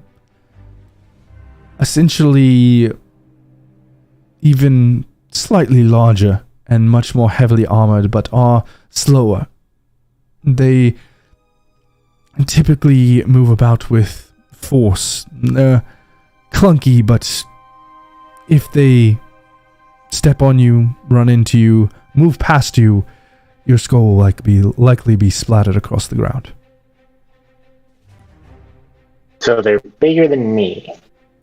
Now, these constructs are controlled locally, but they have fail-safes. If you can get to the observation post, you'll likely be able to shut down the Slaughterstone behemoth there. You won't be able to turn it unless you are very, very quick. If they sense anything, they'll initiate the emergency procedures, and then at best you'll get to shut it off. But if you get the control orb that one of the elite guards has, you can stop the thing without having to kill it. And I would highly encourage this, as the central observation post will be one nearly unavoidable conflict. But once that conflict is taken care of, it should be relatively quick to get to the wall, assemble the device, and escape.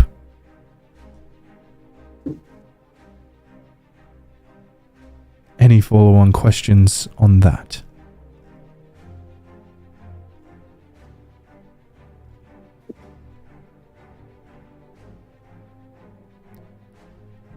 All right.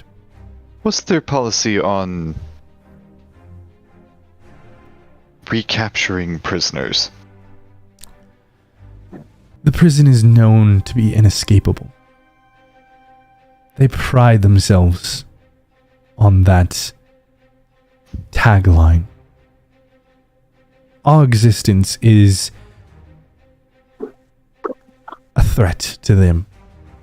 Anyone attempting to escape is a threat to them, and it is far, far more valuable to keep their reputation intact than it is for the payment on any of the prisoners enclosed. So surrendering won't be much use if, say, we don't deactivate the behemoth. Should you all choose to surrender at any time, I find it very likely that you all will be put into one of the wards, very likely the stone. So if you fancy being petrified for the rest of eternity, or as long as the prison stands, which currently has been running on nigh over 1,000 years, I believe. To eternity. Wait, there's criminals from over 1,000 years ago still in there? Perhaps. The prison itself has been there.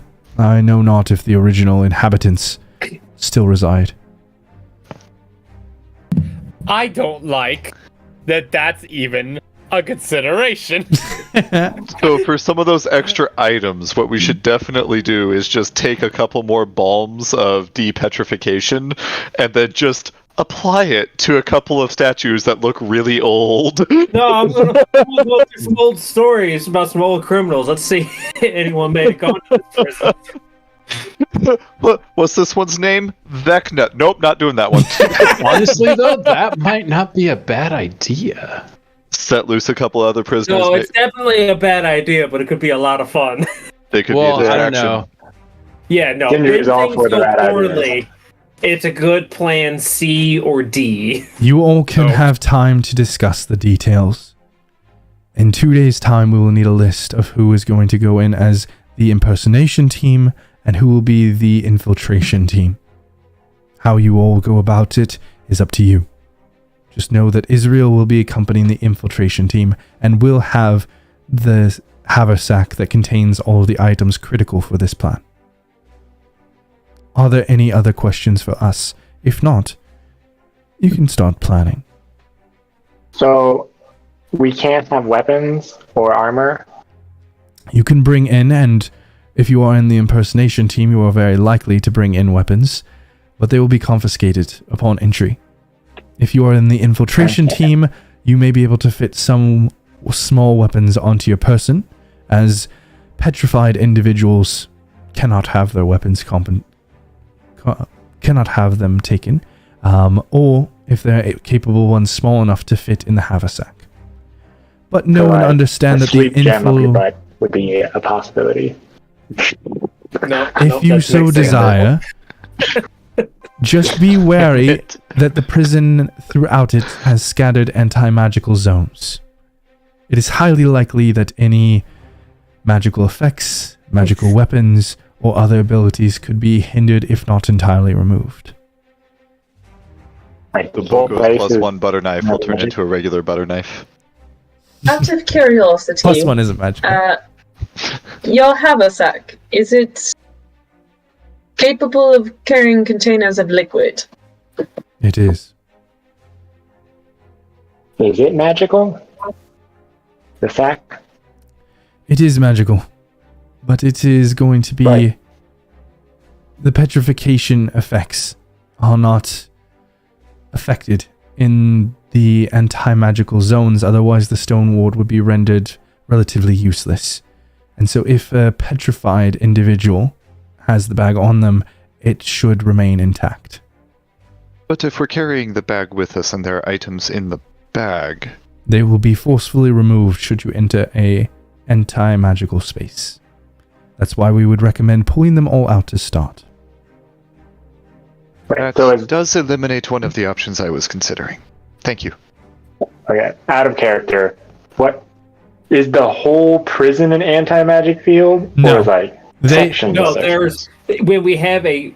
Is it both groups have a gym, or only one group has a Only- gym that can yeah. detect anti-magic fields? The infiltration Yeah, group has an orb that can detect them, Yeah. and they're scattered throughout. They Yeah. don't know where they are, or can't tell you where they are. Yeah, Okay. I was really thinking just invisibility would make this real fun and easy. No, okay.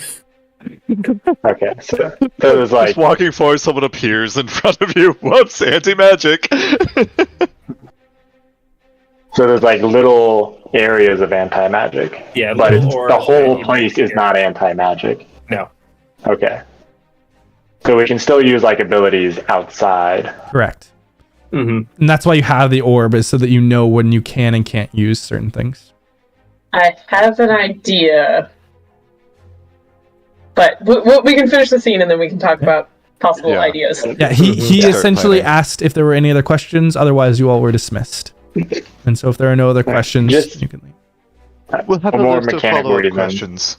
Yeah. We'll have a list of follow-up questions after a first session of planning if we are able to reach back to you and ask them. Understood. Corwin and I will be available in the ship's cabin above this one on the main deck. I have a question for the DM. Mhm. If I had to make my best guess, looking at Corwin and Valaris, do they appear to be higher level than us? Ooh, I got here. Let's see. Valaris What's their ripped highest ability someone's score? spine What's out their with... highest saving throw? And are they have any resistances or immunities? Actually, If you would like to use a feature, you could. Otherwise, you can make me an insight check.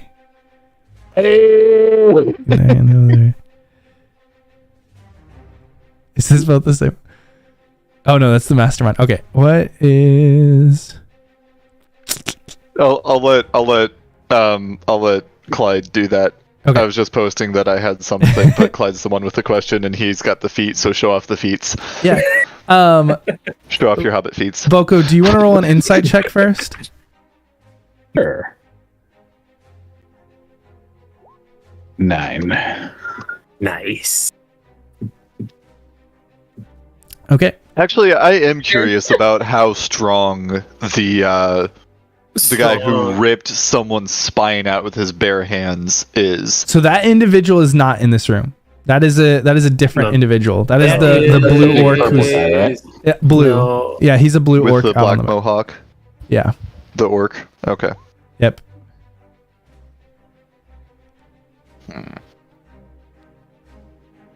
Mabel. So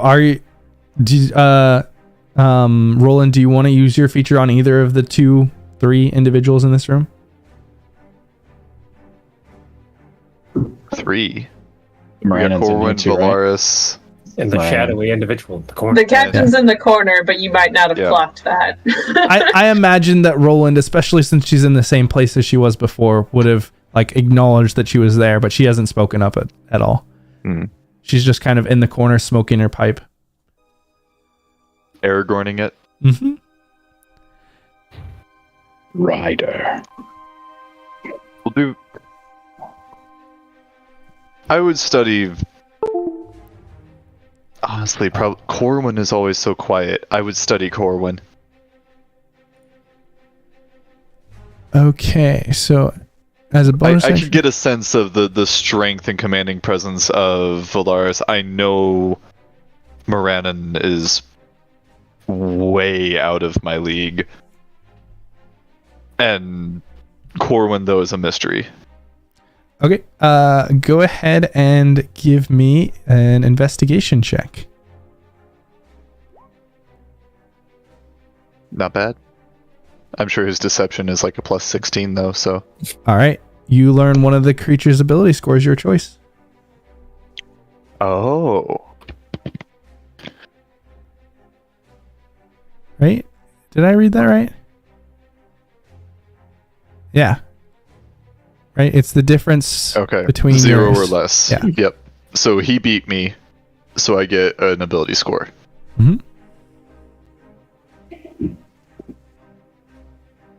He's got a presence to him, so I want to see... I'm curious as to what his charisma is. 18. Yep. Ooh, that's pretty good. All right. Is that his highest ability score? Okay. So, Clyde, looking at these, you can see no. So, Valaris's highest ability score is strength. Corwin's is dexterity. Valaris's highest saving throw is also strength.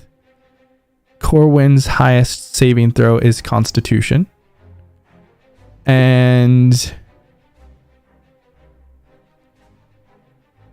I'm going to say for the resistance or immunities, you detect no resistances or immunities on Corwin, but you do detect kind of innate physical resistances to bludgeoning, piercing, slashing on Valaris.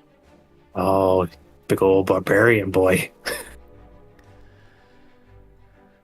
And to recap that, Boko, they look well and truly above your capacity. Yeah. Perfect. As long as they're even just slightly above. Kate does come up with a quick question, though. Mm-hmm.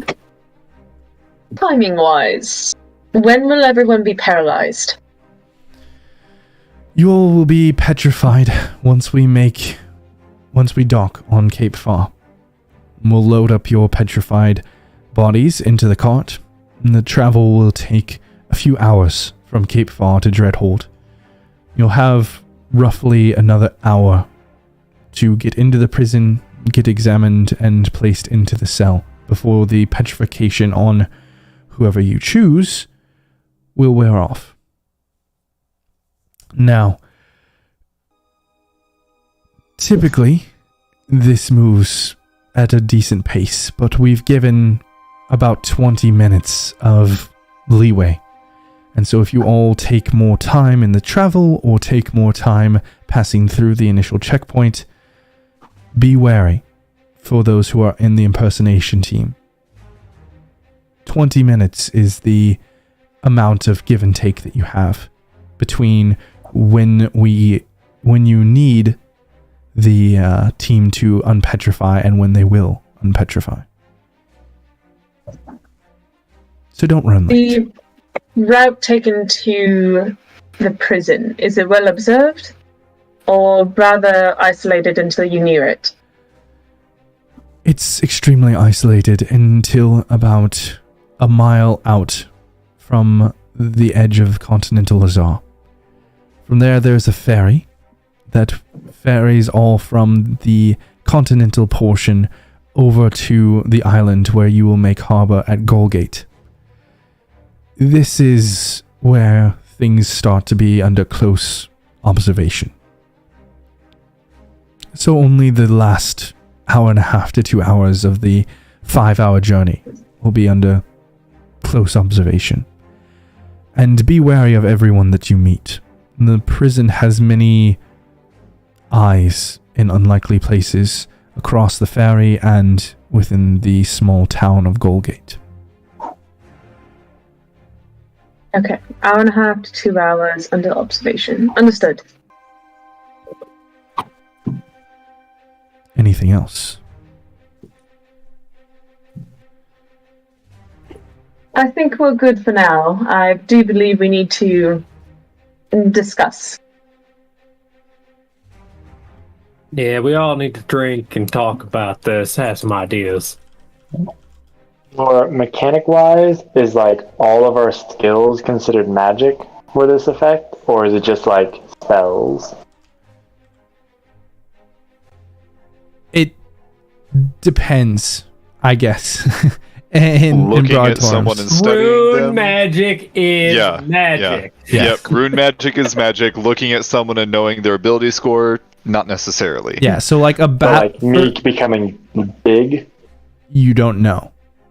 Yeah, that But is something hard. like a battle master combat maneuver would not be affected.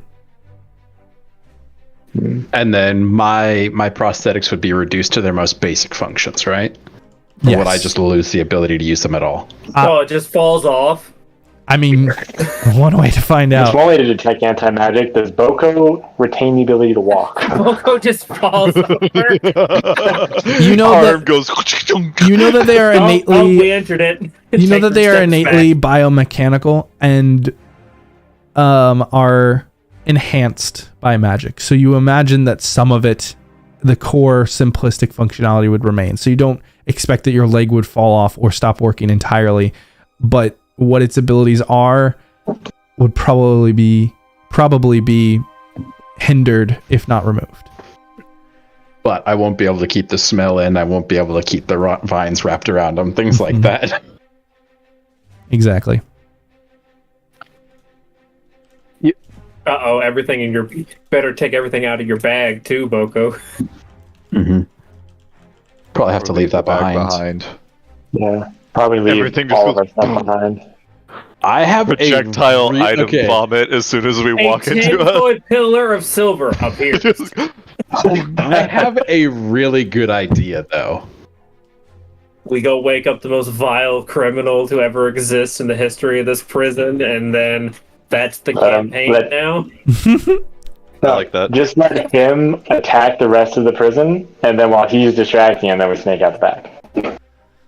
So I'm assuming at this point we like wandered off to a corner to get we've got to discussed. go back. Yeah, and you guys start have talking made your about way this out and definitely. have kind of found your way down and are discussing different plans.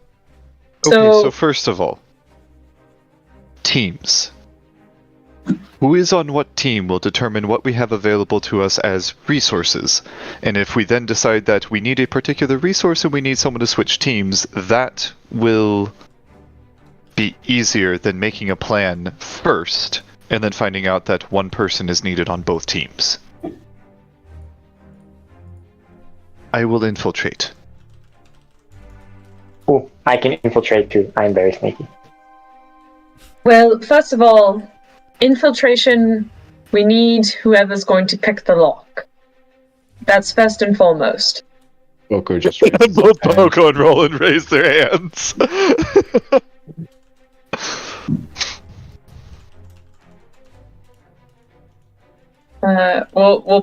We'll pick in a sec. Is will obviously be on team infiltrate. Disguise. Obviously, for the Lord, we need someone charismatic Posh. and good at playing a character. I'm gonna have to get my fancy britches out, aren't I? Do you think you can play the character of a Lord? Let's hear your lord. Well, hearts twenty, I'm just the most important person you ever met. I truly hate to suggest this, but it's just an idea. Octavius? Oh, Jesus. I think that's a bad idea. I think I'll try and practice some of my lordnesses. Thing. Also, stream just crashed. Yeah, I fixed it. Austin. Yep. Okay. Cool. He's fairly lordly as it is, and well, as much as I hate to admit it, does have a certain charisma about himself. And we need the Lord to be good and stately, believable. I vote the shout. He can sell water to drowning people. Hot water. I am absolutely flattered. The shot would also work for the Arbiter as well, though, and the Arbiter would be much more likely to be able to keep their belongings on them. I will also point out that big suit. as part of the interactions with the amulet that they're holding up that was the mark, there was a full set of heavy armor that was roughly the size of a normal human male. Oh. You could fit your armor underneath it. No. You got to go put the Armor gold under the armor on armor. so you can be a shiny arbiter. Go trade. Yes. Well, got to get your teeth in the next 2 days. That is the other thing. If you were the Lord, we would have to get you some false teeth. Yeah. And you would very much yes. need. I guess actually, quick check here. Are there a lot of halfling lords walking about? Existing. It wouldn't be unheard of, especially because, and Clyde and Roland would know this for certain. Just to the west of this area is an area known as the Talenta Plains, which has many halflings. Clyde is like rude and vulgar enough to be a lord, like nobody's gonna correct him. Could I sell it. mean, He just could also be the Lord's scribe. I mean, Katie's a great leader. She's good at bossing people around. I don't think I'm the right pot for that one. And I think we're say gonna have a that- lot more questions if Kate, not to be offensive, but you're a little more distinct. And She's also also known looking like for yourself might have gotten around. She's also known for using the 5-fingered discount, so there's no saying that the Dreadhold might have a lookout for her. I have never been caught by any authorities, thank you very much. That means there ain't been no crime. Which is precisely Exactly. why the Dreadhold would be looking for you and not normal authorities. I assure you, no one knows my face. Pretty sure my I record would do it, but now. the But- clothing doesn't fit me. I think I can offer you perhaps a better purpose on the infiltration team. Wait, I- actually... Sindri brought up a point. Sorry. Go for it. What if No, Sindri go were for it. the Arbiter? He wouldn't No. have to stealth. Yeah. We No, would just no, tell him to be silent and follow the Lord around. I will say that it will be a challenge to get the armor to fit Sindri. And Okay, so it Roland, isn't magical armor that automatically We have, what, 3 artificers? that's why I said a challenge and not impossible. And Well, with, Sentry could be the bodyguard. with all this talk on Dreadhold and Arbiters, Roland, you do know some about them. Arbiters are the old law. They still follow the code of Galifar before the human nations split, and still operate under that assumption, and are seen as kind of a now law force that is untied to any one nation, and rather to the old law itself.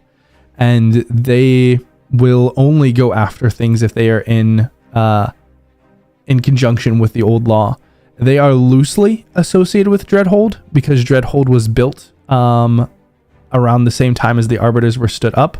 But Dreadhold has now become a more commercialized prison. And anyone can have a prisoner within Dreadhold if they pay the fees to keep that prisoner there. Ah. I can be a bodyguard. I am very intimidating. And you know what? If I'm the noble, it makes sense that I'd have a short bodyguard. That is very fair. That's a good point. Can you Pass is polish up and all the armor. Won't even get any looks. Can you polish up your accent? Well, I guess if I have to. I have to work on it. I also No offense, you sound a little country bumpkin.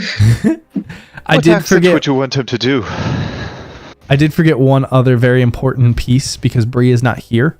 They decided as part of the motivation that one of your members, and in this case they chose Tove, would be kept back on the Pride as collateral to encourage that you fulfill the contract.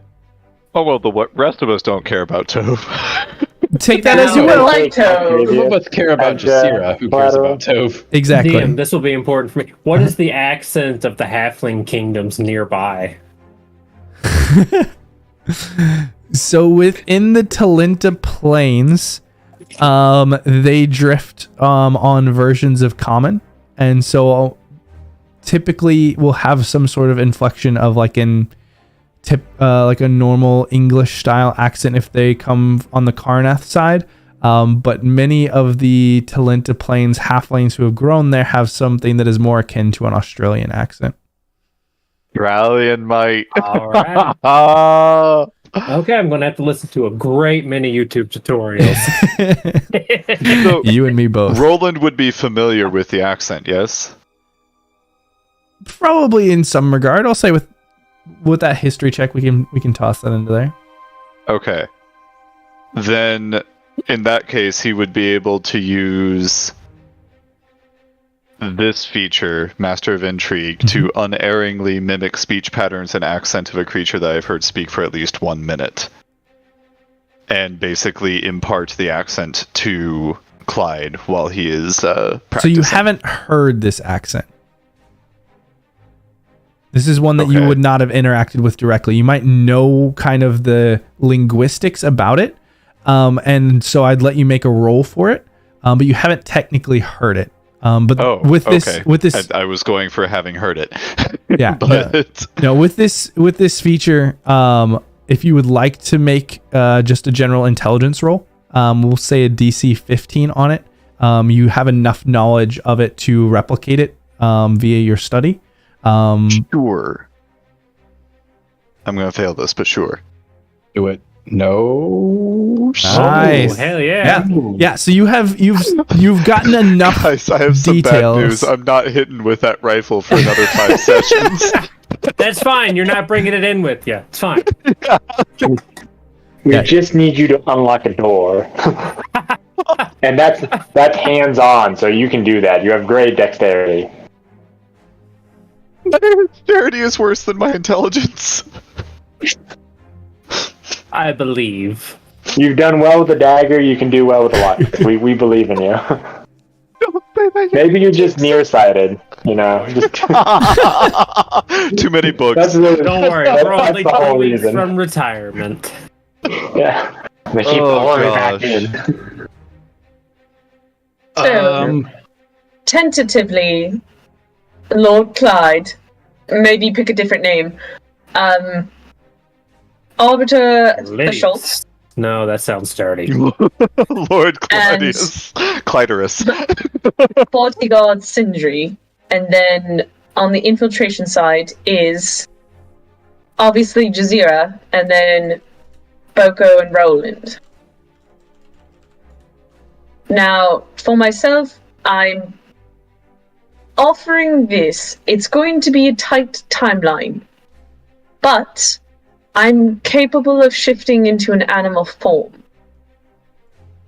With whatever I carry morphs into my form with me. If I were to be placed in a bottle filled with water, I could maintain an animal shape for up to 2 hours with whatever I was carrying before I shifted.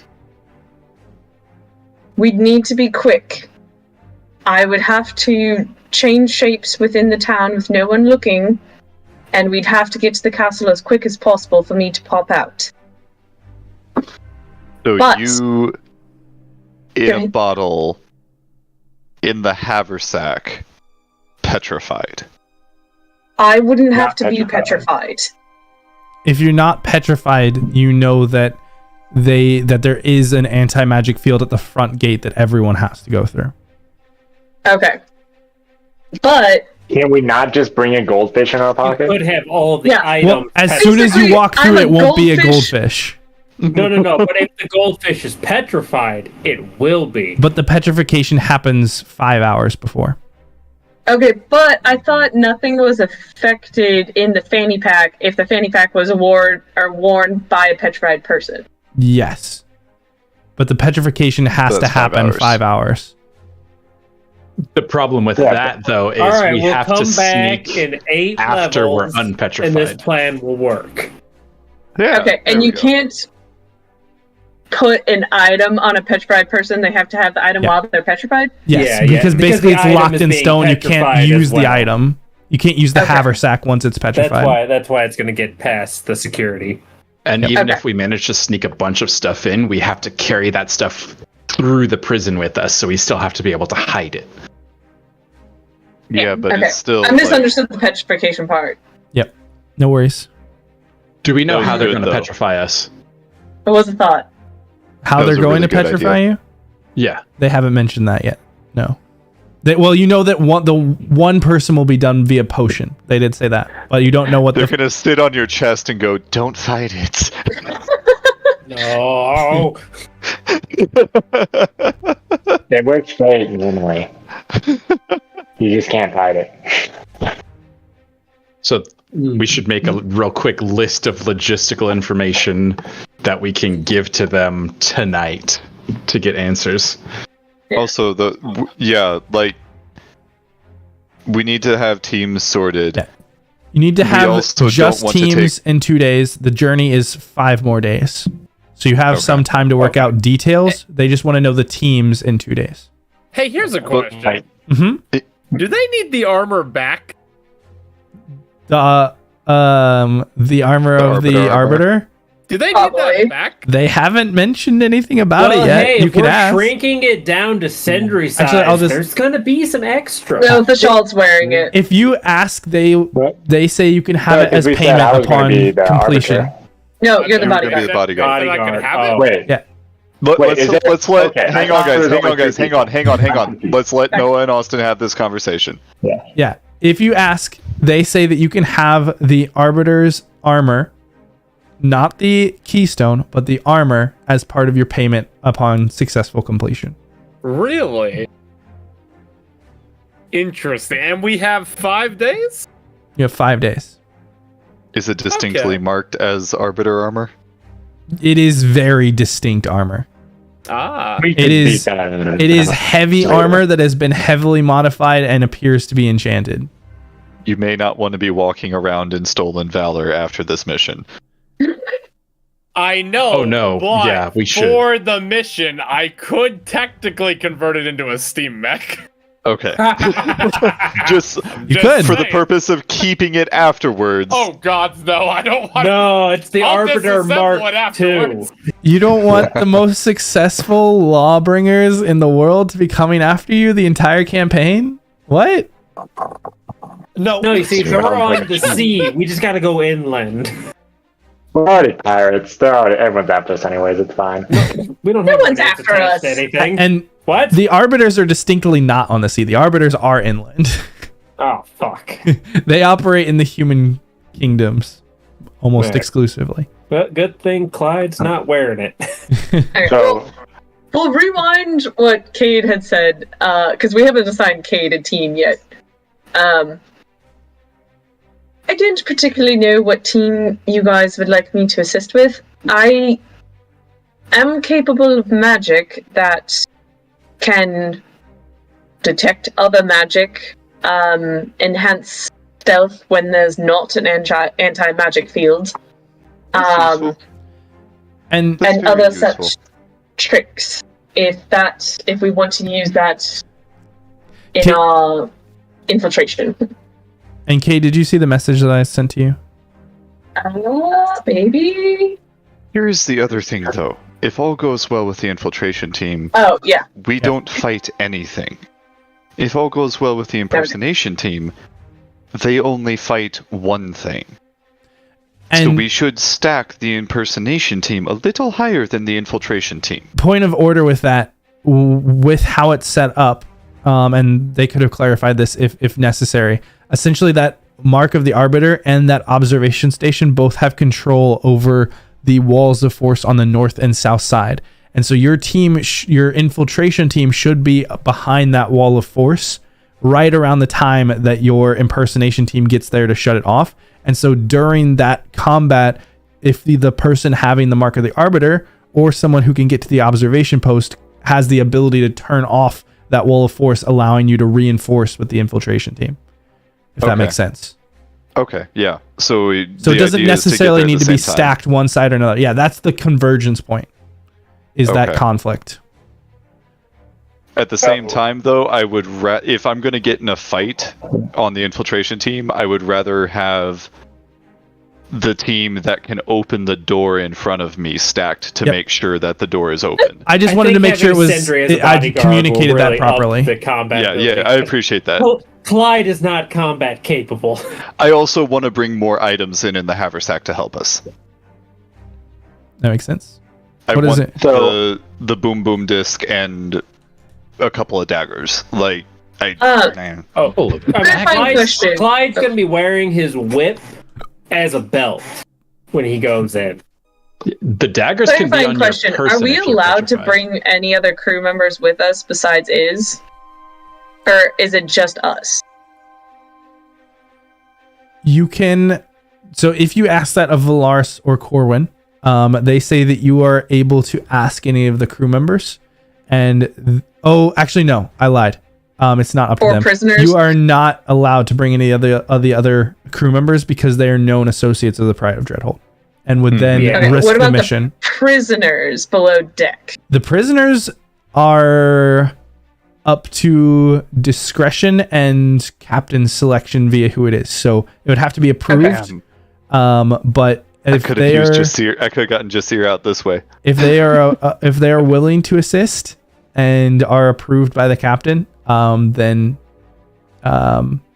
they should be fine. I don't really trust any of the prisoners down there with our lives. And so, just to be clear, so there'll be like the noble, the arbiter, and the bodyguard. So there's 3 people. There can be as many people. There can be as many people as you want in the impersonation game. We want to finagle. Yeah. There can be a maximum of 6 people in the infiltration group, and if you do that, you get 0 extra items. Right now, you have 5 people, and so you have 2 extra items. Yeah. So I'm trying to up our extra items so that we can have a couple people with daggers. Yeah, it's 2, 3, 5 is the number. So when you have... go ahead, sorry. Yeah. So with 5 people like you currently have, you can bring 2 items. If you go down to 4 people, that goes up to 3. If you go down to 3 people, that goes up to 5. And though that total number of people includes Iz? Yes, it does. Okay.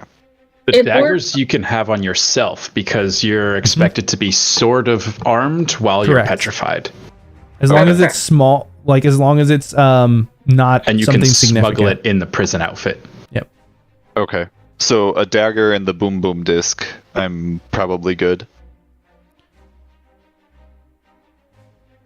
I would say definitely a dagger. The boom boom disc, if you can hide it successfully, you're probably fine. But it's riskier. So put it in the bag. Yeah, so it's in the bag. It's totally safe. If you wear it on your person, they would tell you that it is at risk for having a further complication. I'll just clench my cheeks. That causes the boom. Squeeze! Roland just looks like an inside-out banana. Oh no! Hang on, Elydia showed me this trick. Oh, God. Oh no! What have I done? Okay. You did this. So I right learned now it from the pizza man. Clyde, Okay. Schultz, Sindri are going to be in the impersonation team right now. And so, would we be able to keep our weapons, or do we also give away our Well, weapons? you're the bodyguard, so I hope you get all your shit. They might That's confiscate why I'm it. wondering. They might confiscate it when we come in, especially if you're just a noble's bodyguard. Yes, that you were told that visitors, if they bring in weapons, they are confiscated during your visit, and you will be given them back on your way out. But considering the plan, you will not likely get them back if you go that. Yeah, I wouldn't bring your big weapon. Bring anything you really like. Yeah, I'm not bringing my hammers then. Sindri is not okay with losing his hammers. Go ask for a couple great axes. Stone weapons. I can literally make a weapon as we walk there. It's fine. Just dig out a rock. I mean, the All right, whole we're good. prison is made of stone and rock. Like, Yeah, Sindri loves stone. Like, I can literally just grab a stone and turn it into a hammer. It's fine. Or I just walk in holding a boulder, just like. Actually, that's what you should do when you walk in and be like, I can just do this anytime. There is no point taking it from me. Yeah. Yeah, they would not let you in. I am always armed. They would not let you in stone if giant. they knew that. Boulders are the weapons of my people. Do we have any logistical questions that need to be answered? I mean, probably a lot when I reread, like, through it. Yeah, and I'll be posting. I have general notes, but Yeah, a little bit more from the DM would be helpful, because that was a lot. Yes, I will be posting a full write-up of this, and you guys will essentially have the next week to plan with each other and figure this out. Real fast, while we've got our last 10 minutes, let's go ahead and wrap up any last pieces for the downtime, and then we'll go ahead and start next session with you all making landfall in Cape Far. So I know Boko was working on his device. Is there anyone else who is working on anything for the downtime over the next 5 days? Now, Sindri would definitely like to make a shield if possible, like a tower shield. I have a normal shield. Or if I can somehow scrounge up stuff to make some plate armor, or let them give me some plate armor like they're giving the Schultz. You've discovered there's a quartermaster you can bother. Yes, that's Sindri's plan. He's going to. Oh no, it's the octopus-headed guy. I'm ready for him. It's on. I am the new quartermaster. Wait, plate armor that they gave. Plate armor that they gave the Schultz. What are you talking about? The Arbiter. Oh, for the Arbiter. Yeah, no, that was a special circumstance. They do not typically have the materials for such extensive smithing and crafting. But that being said, they do tell you that at Port Crez, they can probably get that worked out after this is accomplished. Okay. Cool. Do they have, like, any spare weapons that I can use to be like, yes, the bodyguard is not unarmed? Yes. Which I imagine would be more suspicious. Things they're willing that they're not going to get back. Yes, they have plenty of hammers, axes, swords. Like, there are plenty of weapons that they have confiscated. Yeah. There's just things like heavy armor and shields are not very common on the seas. But weapons, absolutely. I can afford one. I'm hearing a lot of scrap metal exists on the ship. If only you left your cell. I have an idea. No one tells me about anything. All right. It's dangerous on the water. Bogo has an idea for a downtime activity for some friends. Uh-oh. For some friends? Mm-hmm. Does it involve their shirts? Only slightly. Okay. Does it involve lack of any clothing at all? What is the plan? I was gonna try to find Roland and the Schultz. Oh boy. And he wants to play hide the dagger. Oh, right. They're the only shirts he didn't get. Not mine. Oh, you got roll. Oh, but you put a new one on. Actually, have I yet? So at the end, we didn't necessarily address that. At the end of last session, You said that it would take at least a day for Roland to finally or potentially to ask for his shirt. So it's been 2, now 3. It's up to you if you want to say that you haven't gotten it back by now, but I imagine it probably has. I think I've seen that other people are wearing their shirt again, so he'd just be walking up and be like, "Look, can I have my shirt back, please?" Boko just stares at Roland in the face until Roland starts to talk again, and Boko cuts him off and goes, Of course. It's going to be a long time. Roland is just as awkward as you are. Oh, God. He's just standing there. Please. 15 minutes of awkward staring. Remember, he had an entire conversation with the dude with Whisper in the crow's nest without ever a word being spoken between the two of them. He's very fine with uncomfortable silences. Boko will actually just hand the shirt to Roland. Of course. Thank you. I need your help with something, please. Oh, yes. Come with me. And Boko is going to try to find the Schalt.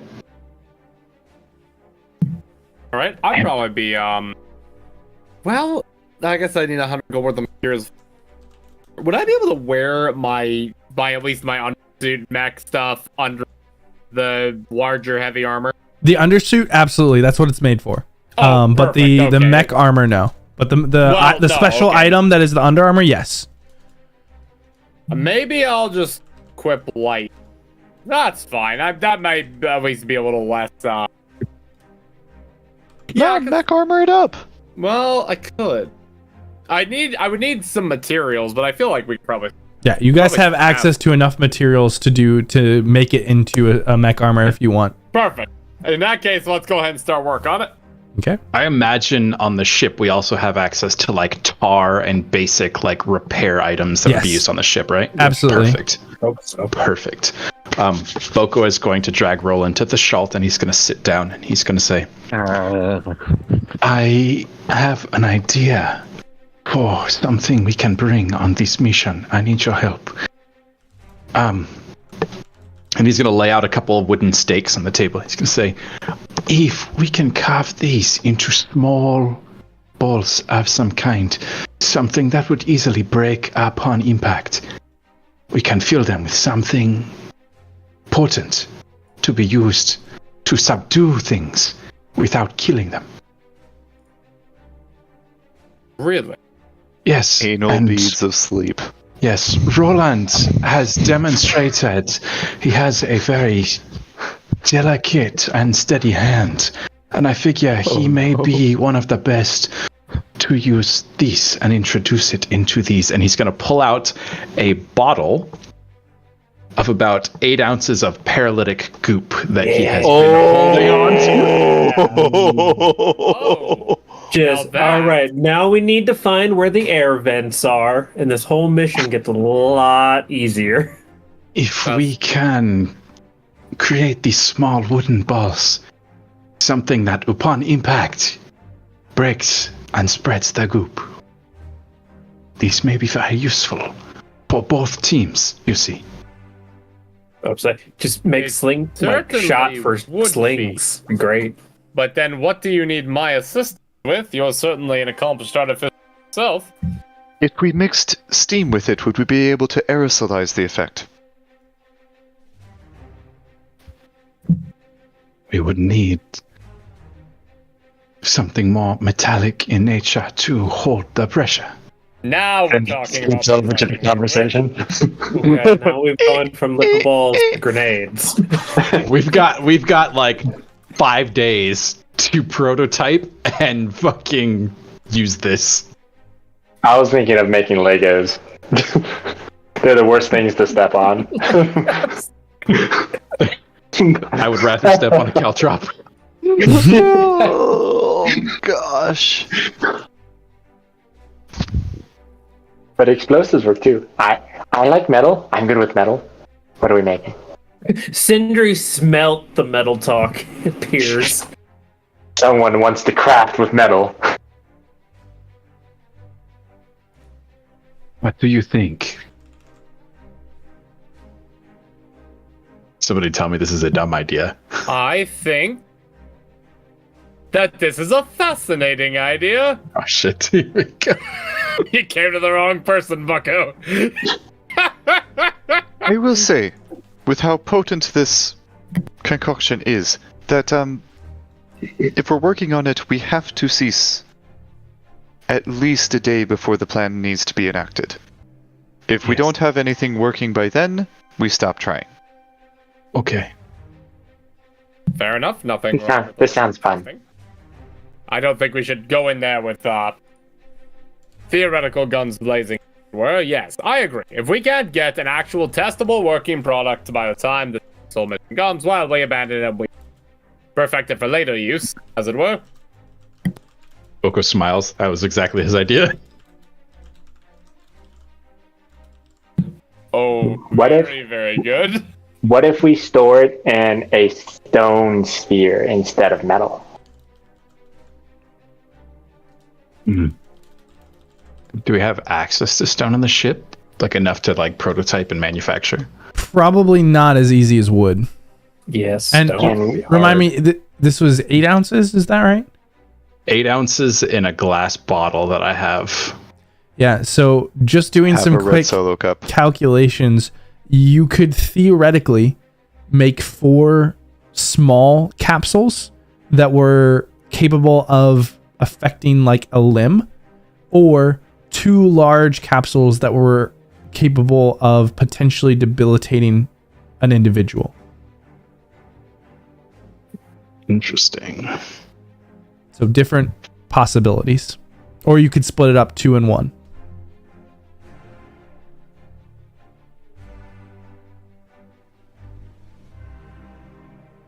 Basically, I guess we better just like smoke them if you got them, right? Hey, What's Yeah, the worst like- that could happen? And so you've got you guys if have we were to successfully 3 days. introduce steam into the equation, rather than infecting one person, could it affect an area? All right, can we shorter make amount of time Can than we 24 make hours. needleless injections like the army uses? you can certainly more try. like- Yeah, I You can think certainly try. And with this, whatever you try, each attempt takes a day. You have 4 days left. And Boko, if you help on this, you will not make progress on your other project. So it would be up to Roland and Thashalt if you still want to pursue your other project. Hey, Sindri's here. And Sindri. Boko Don't do cannot that, and participate. Sindri. I have expertise with all my tools. I'm a Sorry. great crafter. I Honestly, if we're apologize. talking about aerosolizing, I think Boko could pass the idea off to Thashalt and I and Sindri. Sindri could do the Honestly- metalworking, I could do the dexterous stuff, and Thashalt could do the planning. the planning and the introduction of steam, Yeah. which I Yes. think would be fantastic. Pressurize it.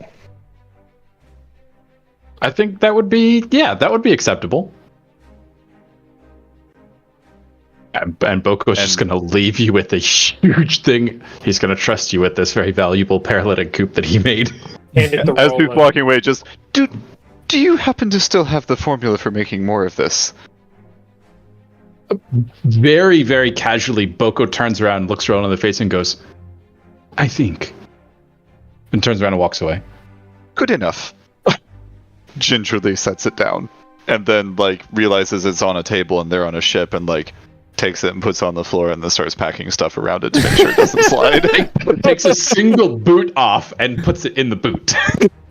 Oh, it spills. He puts the boot on later. Okay, first of Perpetual all, tingly foot. Oh. the utmost, like, the worst possible sensation right before you lost sensation. Just imagine, like, honey in your boot. And then remembering, oh no. It's part of you now. Pins and needles forever. Hey, you don't feel the glass shards at least. Oh. And then, so I think we have the teams picked out, right? It's I think 5 and 3 right now. Charisma, So- yeah. Team Disguise is Lord Clyde, Arbiter Clyde. Thashalt, Bodyguard Sindri, And then Team Infiltrate is Boko, Roland, Zira, Cade, and Iz. We're gonna have to figure it out. Really big disposable weapon since I'm like half the size of everyone else to still seem like a bodyguard. Just carry an excess of weapons so they think they Yeah, got them all. just be loaded with weapons, like 30 weapons on my back and like around my hip.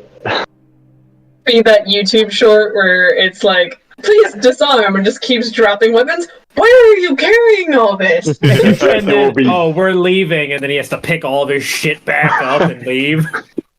Except it would be blatantly where I'm holding him because I'm just surrounded by weapons. I don't wear armor. I wear enough weapons to form my armor.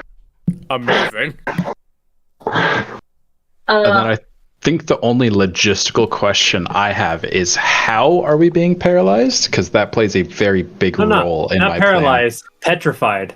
Yes, petrified. We don't know.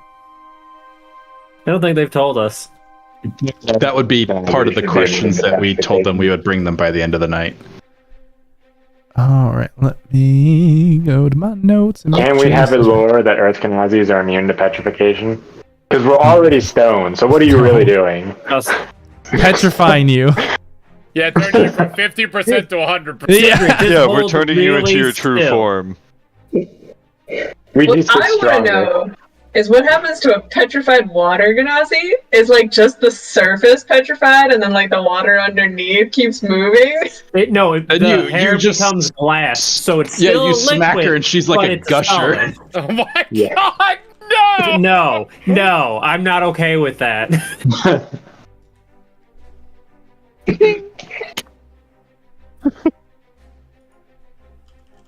Oh man. Sorry, I have to look something up and make sure that it's correct. How we're being petrified, please. Yeah, because the way that I initially had intended is not one that works. Make sure you put down Earth Kanazis are immune. You're not being petrified. You're fine. Yeah. Okay. So it would be all Earth giants except for children. Yeah. When you ask by it, you're given a smile, and upon more kind of pleading, they eventually tell you that it is via a basilisk. Mm. I wanted it to be a cockatrice, but that only lasts 24 hours apparently. They have a pet basilisk? You could say it's like it's a giant cockatrice, so it's the giant stone cock that turns you into stone. A giant stone cock that turns into Lord Clitoris. Kind of after the initial conversation is going to track Iz down. All right. What can I do for you, love? He'll probably be a part of this if he's coming with. Yeah, is he coming with us? Yes. Infiltration. They don't trust us enough. And they trust Iz? I don't trust. I mean, more than you are. He passed out from a fight he wasn't even involved in. Iz is a necessity. He's not on the list of Dreadhold pirates. Yeah. Yeah. He's not a known Dreadhold quantity. But yeah, you track down Iz, and he just kind of looks. What can I do for you, love? Well, just so you're aware, we've started putting together a plan. Team Infiltrate will be you, myself, Boko, Roland, and Jazeera. And in disguise, we'll have Clyde as the Lord, Tashalt as the Arbiter, and Sindri as Clyde's bodyguard. The muscle. You're not there. This is you hear in the back of your mind. The muscle. That sounds like a good breakdown based on what I know about you all. I'm more curious as to why you specifically need my shifting abilities. Thus far, it hasn't sounded like my particular skill set is needed. Make a persuasion check, kid. Oh, not my best. Could be worse. Could be a -2. It's flat. It's not a minus. Come on, scroll down. There we go. With the P. There we go.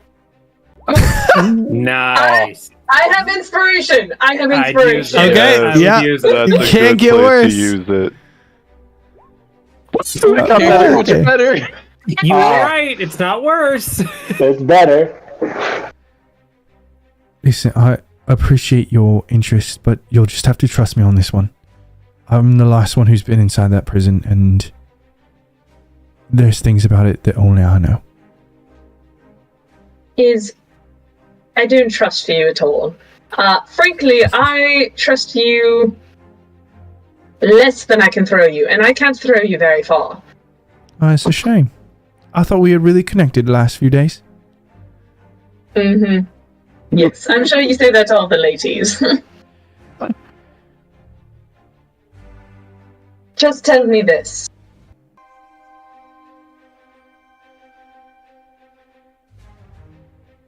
Is what I'm doing essential to the plan? Absolutely. And do I get any, let's say, increased reward since I'm bringing a skill set that only I can do? I'm always happy for friends with benefits relationships.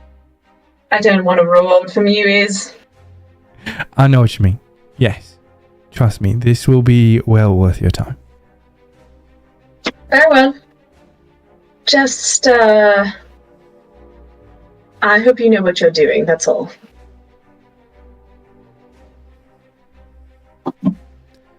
Is there anything else that anyone wants to do for the downtime before reaching Cape Far? Yep, Clyde's gonna go to the shot. The shot, I need me some of them fancy gold teeth you're making, Tiff. Well, I certainly don't see why not. How many are you going? More than Tiff. Yeah. Clyde's gonna give you 5 gold coins, as much as you can get out of this. Oh, well, I assume I could probably hurt. Right? How many teeth is Clyde missing? Enough. More than you think every time you look at him. More than he has. So I will say with this, Thishol, if you do this project, that it will be one less day that you can work on the paralysis project. But you might be able to get all the teeth done and get your suit back. Well, I think that's just an hour, right, to do the mech suit. Is that right? Or is it a long rest? It's only an hour. Yeah. So. Or no, hold on. Let me check. I believe that's minimal time to get that swapped over to the I keep wanting to say artificer. To performing a long rest arbiter does require a long rest. Yeah. Okay. So yeah, you'll be able to do that without much impact for the crafting time. But yeah, to do the golden teeth, it will take one of those days that could potentially be used for the paralysis items. Did Sindri do the golden teeth while we're designing the prototype before we're doing production? Good point. Mm-hmm. Sindri is quite accomplished in his own means, really. I am great with metal. I mean, hey. You've got smithing tools, Clyde's Sindri? gonna take his 5 gold pieces from the shot and go to Sindri. Sindri, you've got smithing tools, is that right? Yeah. All right, go ahead and just give me stone tools. Just go ahead and give me a smithing tools check using wisdom. I would like to give him bardic inspiration because I want my teeth. Yeah, go for it. Yeah. Absolutely. Sindri now has a pride thing. They're going to be better than the Schultz because he's making his own teeth. It's on now. Okay. We'll get the There's going to be like whirring gears in them. You have inspiration if your first roll goes poorly. Yes. This will be with a +4 for proficiency. All right, so 23. 23 plus. Good. Is it a D6? Bardic inspiration. And you'll get it. Yeah, D6. D6. What is it? Yes. Yeah. Yes. Yeah. So 26. Yeah. They are pretty exact to what you need, Clyde, for the various missing holes All right, Roland, you're going to do the surgery, and Jasir's going to knock my ass out. Get the hammer, just tunk, tunk, tunk, tunk. Oh. Oh. There's a little bit of a screw mechanism that's hidden on the top of the teeth that kind of just very small. You take a little screwdriver and just screw them into the bone. Make them hollow First so I can dental try to implants. shot each one. Yes. I just want to use glue. Nah. Kunk, kunk, kunk. Now remember, just relax. Don't. No. Slide goes. A hammer took him out. A hammer's putting him back in.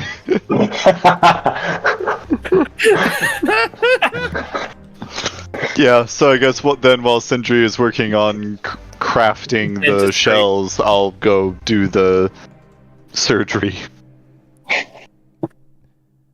Okay, and so which are you guys are trying to aerialize all of it, or a portion of it, or how are you guys dividing up what you have? I guess day one we're figuring out how to aerosolize it and what kind of area we can affect, and run some theoretical calculations on what it will do. Oh, good. So if it goes wrong, you look at all of you. Roland, give me an intelligence we're doing this check at with advantage. a prototype that doesn't actually burn the paralytic. Yeah, Roland, give me an intelligence check at advantage. Okay. We're not applying strictly to hydraulics quite yet. Although it shouldn't burn the paralytic because the paralytic was already really hot. Remember when it was liquid? It was like burning, and it That was wasn't like, the paralytic. That was going the to burn a container. spell. oh. Yeah. So Roland, with the first, Could I?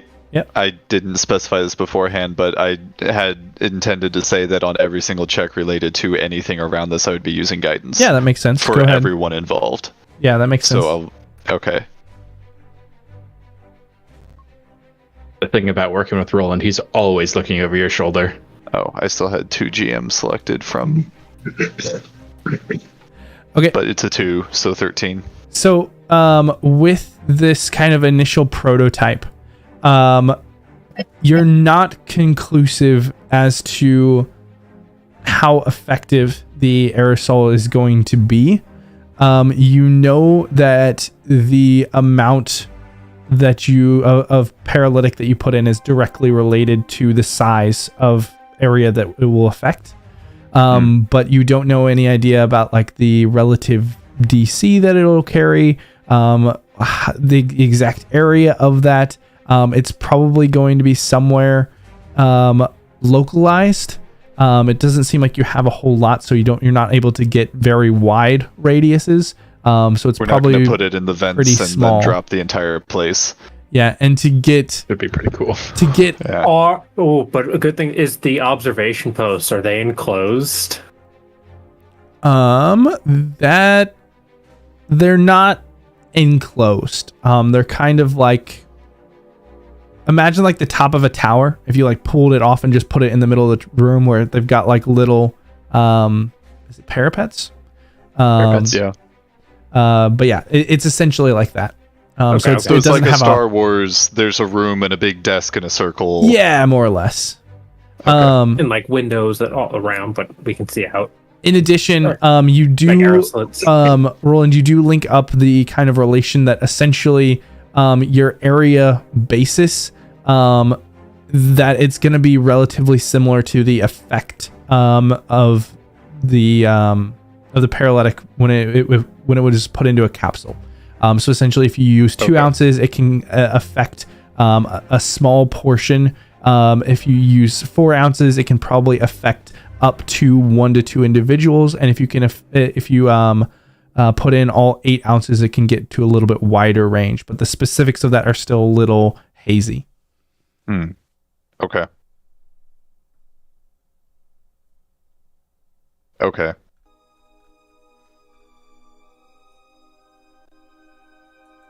Yeah, I was hoping for wider range, shorter duration with the aerosol. So I don't know if the juice is worth the squeeze then on the extra effort of aerosolizing it. I handed this over to Thashalt and Roland as a sign of trust. So We're please working make on the decision. Pokeballs. Alright. Do we want to just like do a glass ball with the liquid in it, just so it shatters? I don't know if we have And access just to one target? glass. We have access to sand. So the yes, one thing we have is, metagaming here, the aerosol might switch it from us having to hit a target to an hitting an area. area that then people have to make a save. And it'll be the same number of people, but the roll is on them instead of on us. That, I think, was probably the best idea. Which means that a nat 1 doesn't mean we drop it on ourselves. Good. Which will happen 100% of the Yes. time, I guarantee. Yes. So let's still go for the aerosol so we can force a save. In that case, it'll just go off in our hands and affect everyone. All screwed. I will get everybody. Okay, if the story wants it to be that way, then it'll be that way. True, actually true. And the Okay. campaign changes to a prison escape. So let's do... I don't know what you want to do. Do you want to go with all or nothing, or do you want two single-person ones? I'm kind of liking the idea of the all or nothing. If we're doing a wide area with a save I mean, why not, right? Might as well attempt something like for that. action economy's sake. I vote go big or go home. And we can't go home We because we're can't stuck in a go boat. home, so I guess we're going No. big. Moke 'em if you got 'em. Yeah. Full send, all 8 ounces, Yeah, one device. That also means that we're not doing 2 rolls to make 2 devices. We're putting it all in one device. We can prototype it a couple times to hash out pieces of the design, and then it's just one day we go, let's make it. All right, alternative idea. I'm not here. The Schalt makes a steam thrower and then it drips effects into it. Yeah. I mean, Will his steam blasts get paralytic in them? Poor Jasira. I don't know if we can get the steam to do that, but we can utilize it as a launch if we load it into the firing mechanism.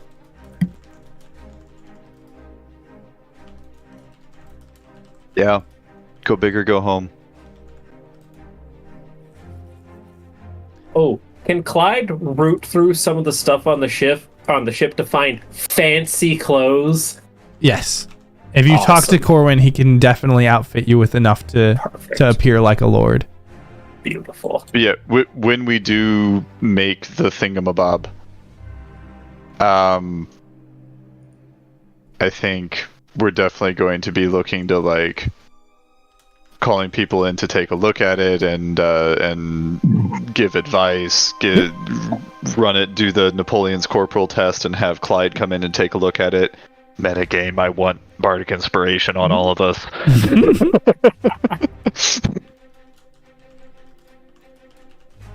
Yep. And then I can do guidance for Awesome. each successive portion of the checks in order to get it. Hey DM, how close to the prep time do you want us to get here? Because I have a very terrible idea that's going to happen the last day. I don't know if I understand the question. Get here as in on the project or on So landing? this session, how much of the plan do you want done? Because I have an idea for the last day of the plan. But we're kind of creeping it kind of late. Yeah. Yes, It is getting really late. yeah, we're ending it at 9:30 at max. But the downtime will be over at the end of this session. Well, at the start of next session. So at the start of next session, you guys make landfall at Cape Far, and we begin entry into the prison. So you guys We have have all the week next to plan. week to do to do offline planning. But as far as in session, it is just this. It is the next 8 minutes up to. Or actually, we have 2 weeks to plan because Someone wants to add to the planning or to the downtime. If not, we'll go ahead and do the last 2. I want a Crafting shield checks. made out of all the scrap swords just fused together. Oh my gosh. I think I can wait until next session. It'll be to do the battle Iron plan. Shield. Roll me a persuasion check, Sindri. Ooh, okay. Shit. Performance. Where's my thing with the lowest thing? Okay. I'm going to use my inspiration on that. Yeah, why not? It doesn't roll over. Aww. Yeah, Corwin does not sign off on that. I'm sorry. He just tells you to wait till we get to Port Krez. There's no use that a shield is going to give you inside the prison. All right, and if there's nothing else, either the Schult, Sindri, or Boko, whoever wants to make the roll, can make the roll at advantage with guidance and Bardic Inspiration. I'm gonna sit this one out because I've been working on my Pokemon capture device. So are we doing a crafting check? Are we doing a dexterity check? Are we doing an intelligence check? This would be a Tinker's Tool check based off of intelligence. Okay. Tinker Tool. I think that might be you. Don't ask me. All right. Well, cool. So what am I rolling? Tinker's Advantage. Tinker's Tools with guidance and Bardic Inspiration Guidance, at Bardic, advantage. And intelligence. Oh, yeah. So not me. So an intelligence check plus. Are you expertise or proficient? Should just be proficient until we hit level 6. Level, yeah. Yep. So until level 6, Sindri is the master craftsman in this party. Oh, okay, all right. Well, don't worry. Let me roll this up real quick. Yes. Now roll your Bardic Inspiration and your D4. Roll a D4 and a D6. And a D6. Okay, great. Get above 25. Oh, Yes. there it is. Oh, Okay. yes. All right.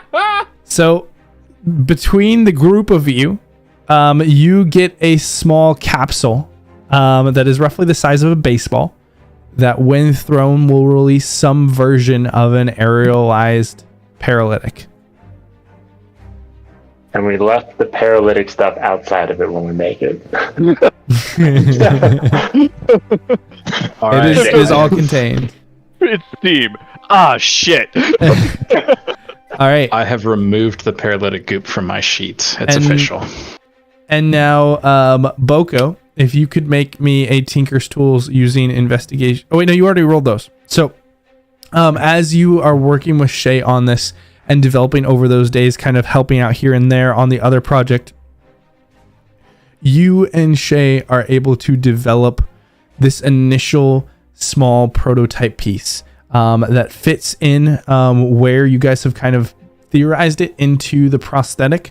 And it is ready for initial testing. It will likely, if it works, only work once. But it will give you an initial prototype test to see what works, what doesn't, and how you can improve. Understood. Any last comments before we call it a night? Gotta catch them all. I guess, are we off next week then? Yes, we will be off next week. And returning on, what is that? The 12th with the attempt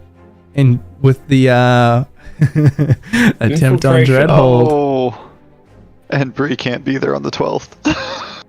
I expect it to take at least 2 sessions, so we'll see how it goes. How many bridges? There shouldn't be any bridges, I don't think. We'll see. I'm afraid to enter the We prison. can do it in one. No, there's a bridge between the town and the prison, so it's going to take at least a bridge there. No, it's a ferry. It is a ferry. For one So we're good. second, I thought you meant like the magical ferry and just one. That's what I thought. Same when he first said it. Just polymorph us into fish. I mean, that'd be a great way to play with some players. Like, you gotta take the ferry. Yep, there's a 8-foot tall winged man waiting for you. All right. Like it's like in a Tinkerbell costume, but a really fat, overweight, middle-aged man. Okay, well we're gonna close up real fast here, since it's getting late. But appreciate you all staying in, and we're gonna wrap up with another bit of exposition. Where is my... There we go. The rest was well needed and well founded, as shortly after she found herself moving once again from the attackers who had regained their vigor. And unfortunately, they did also catch up with her again, but this time, there was someone else. A steward or protector. Maybe some sort of guardian angel. A burly individual, at least a few years older, looking like he was many more. The boy tossed her attackers from side to side and gave her a hand up off the ground from where she had fallen.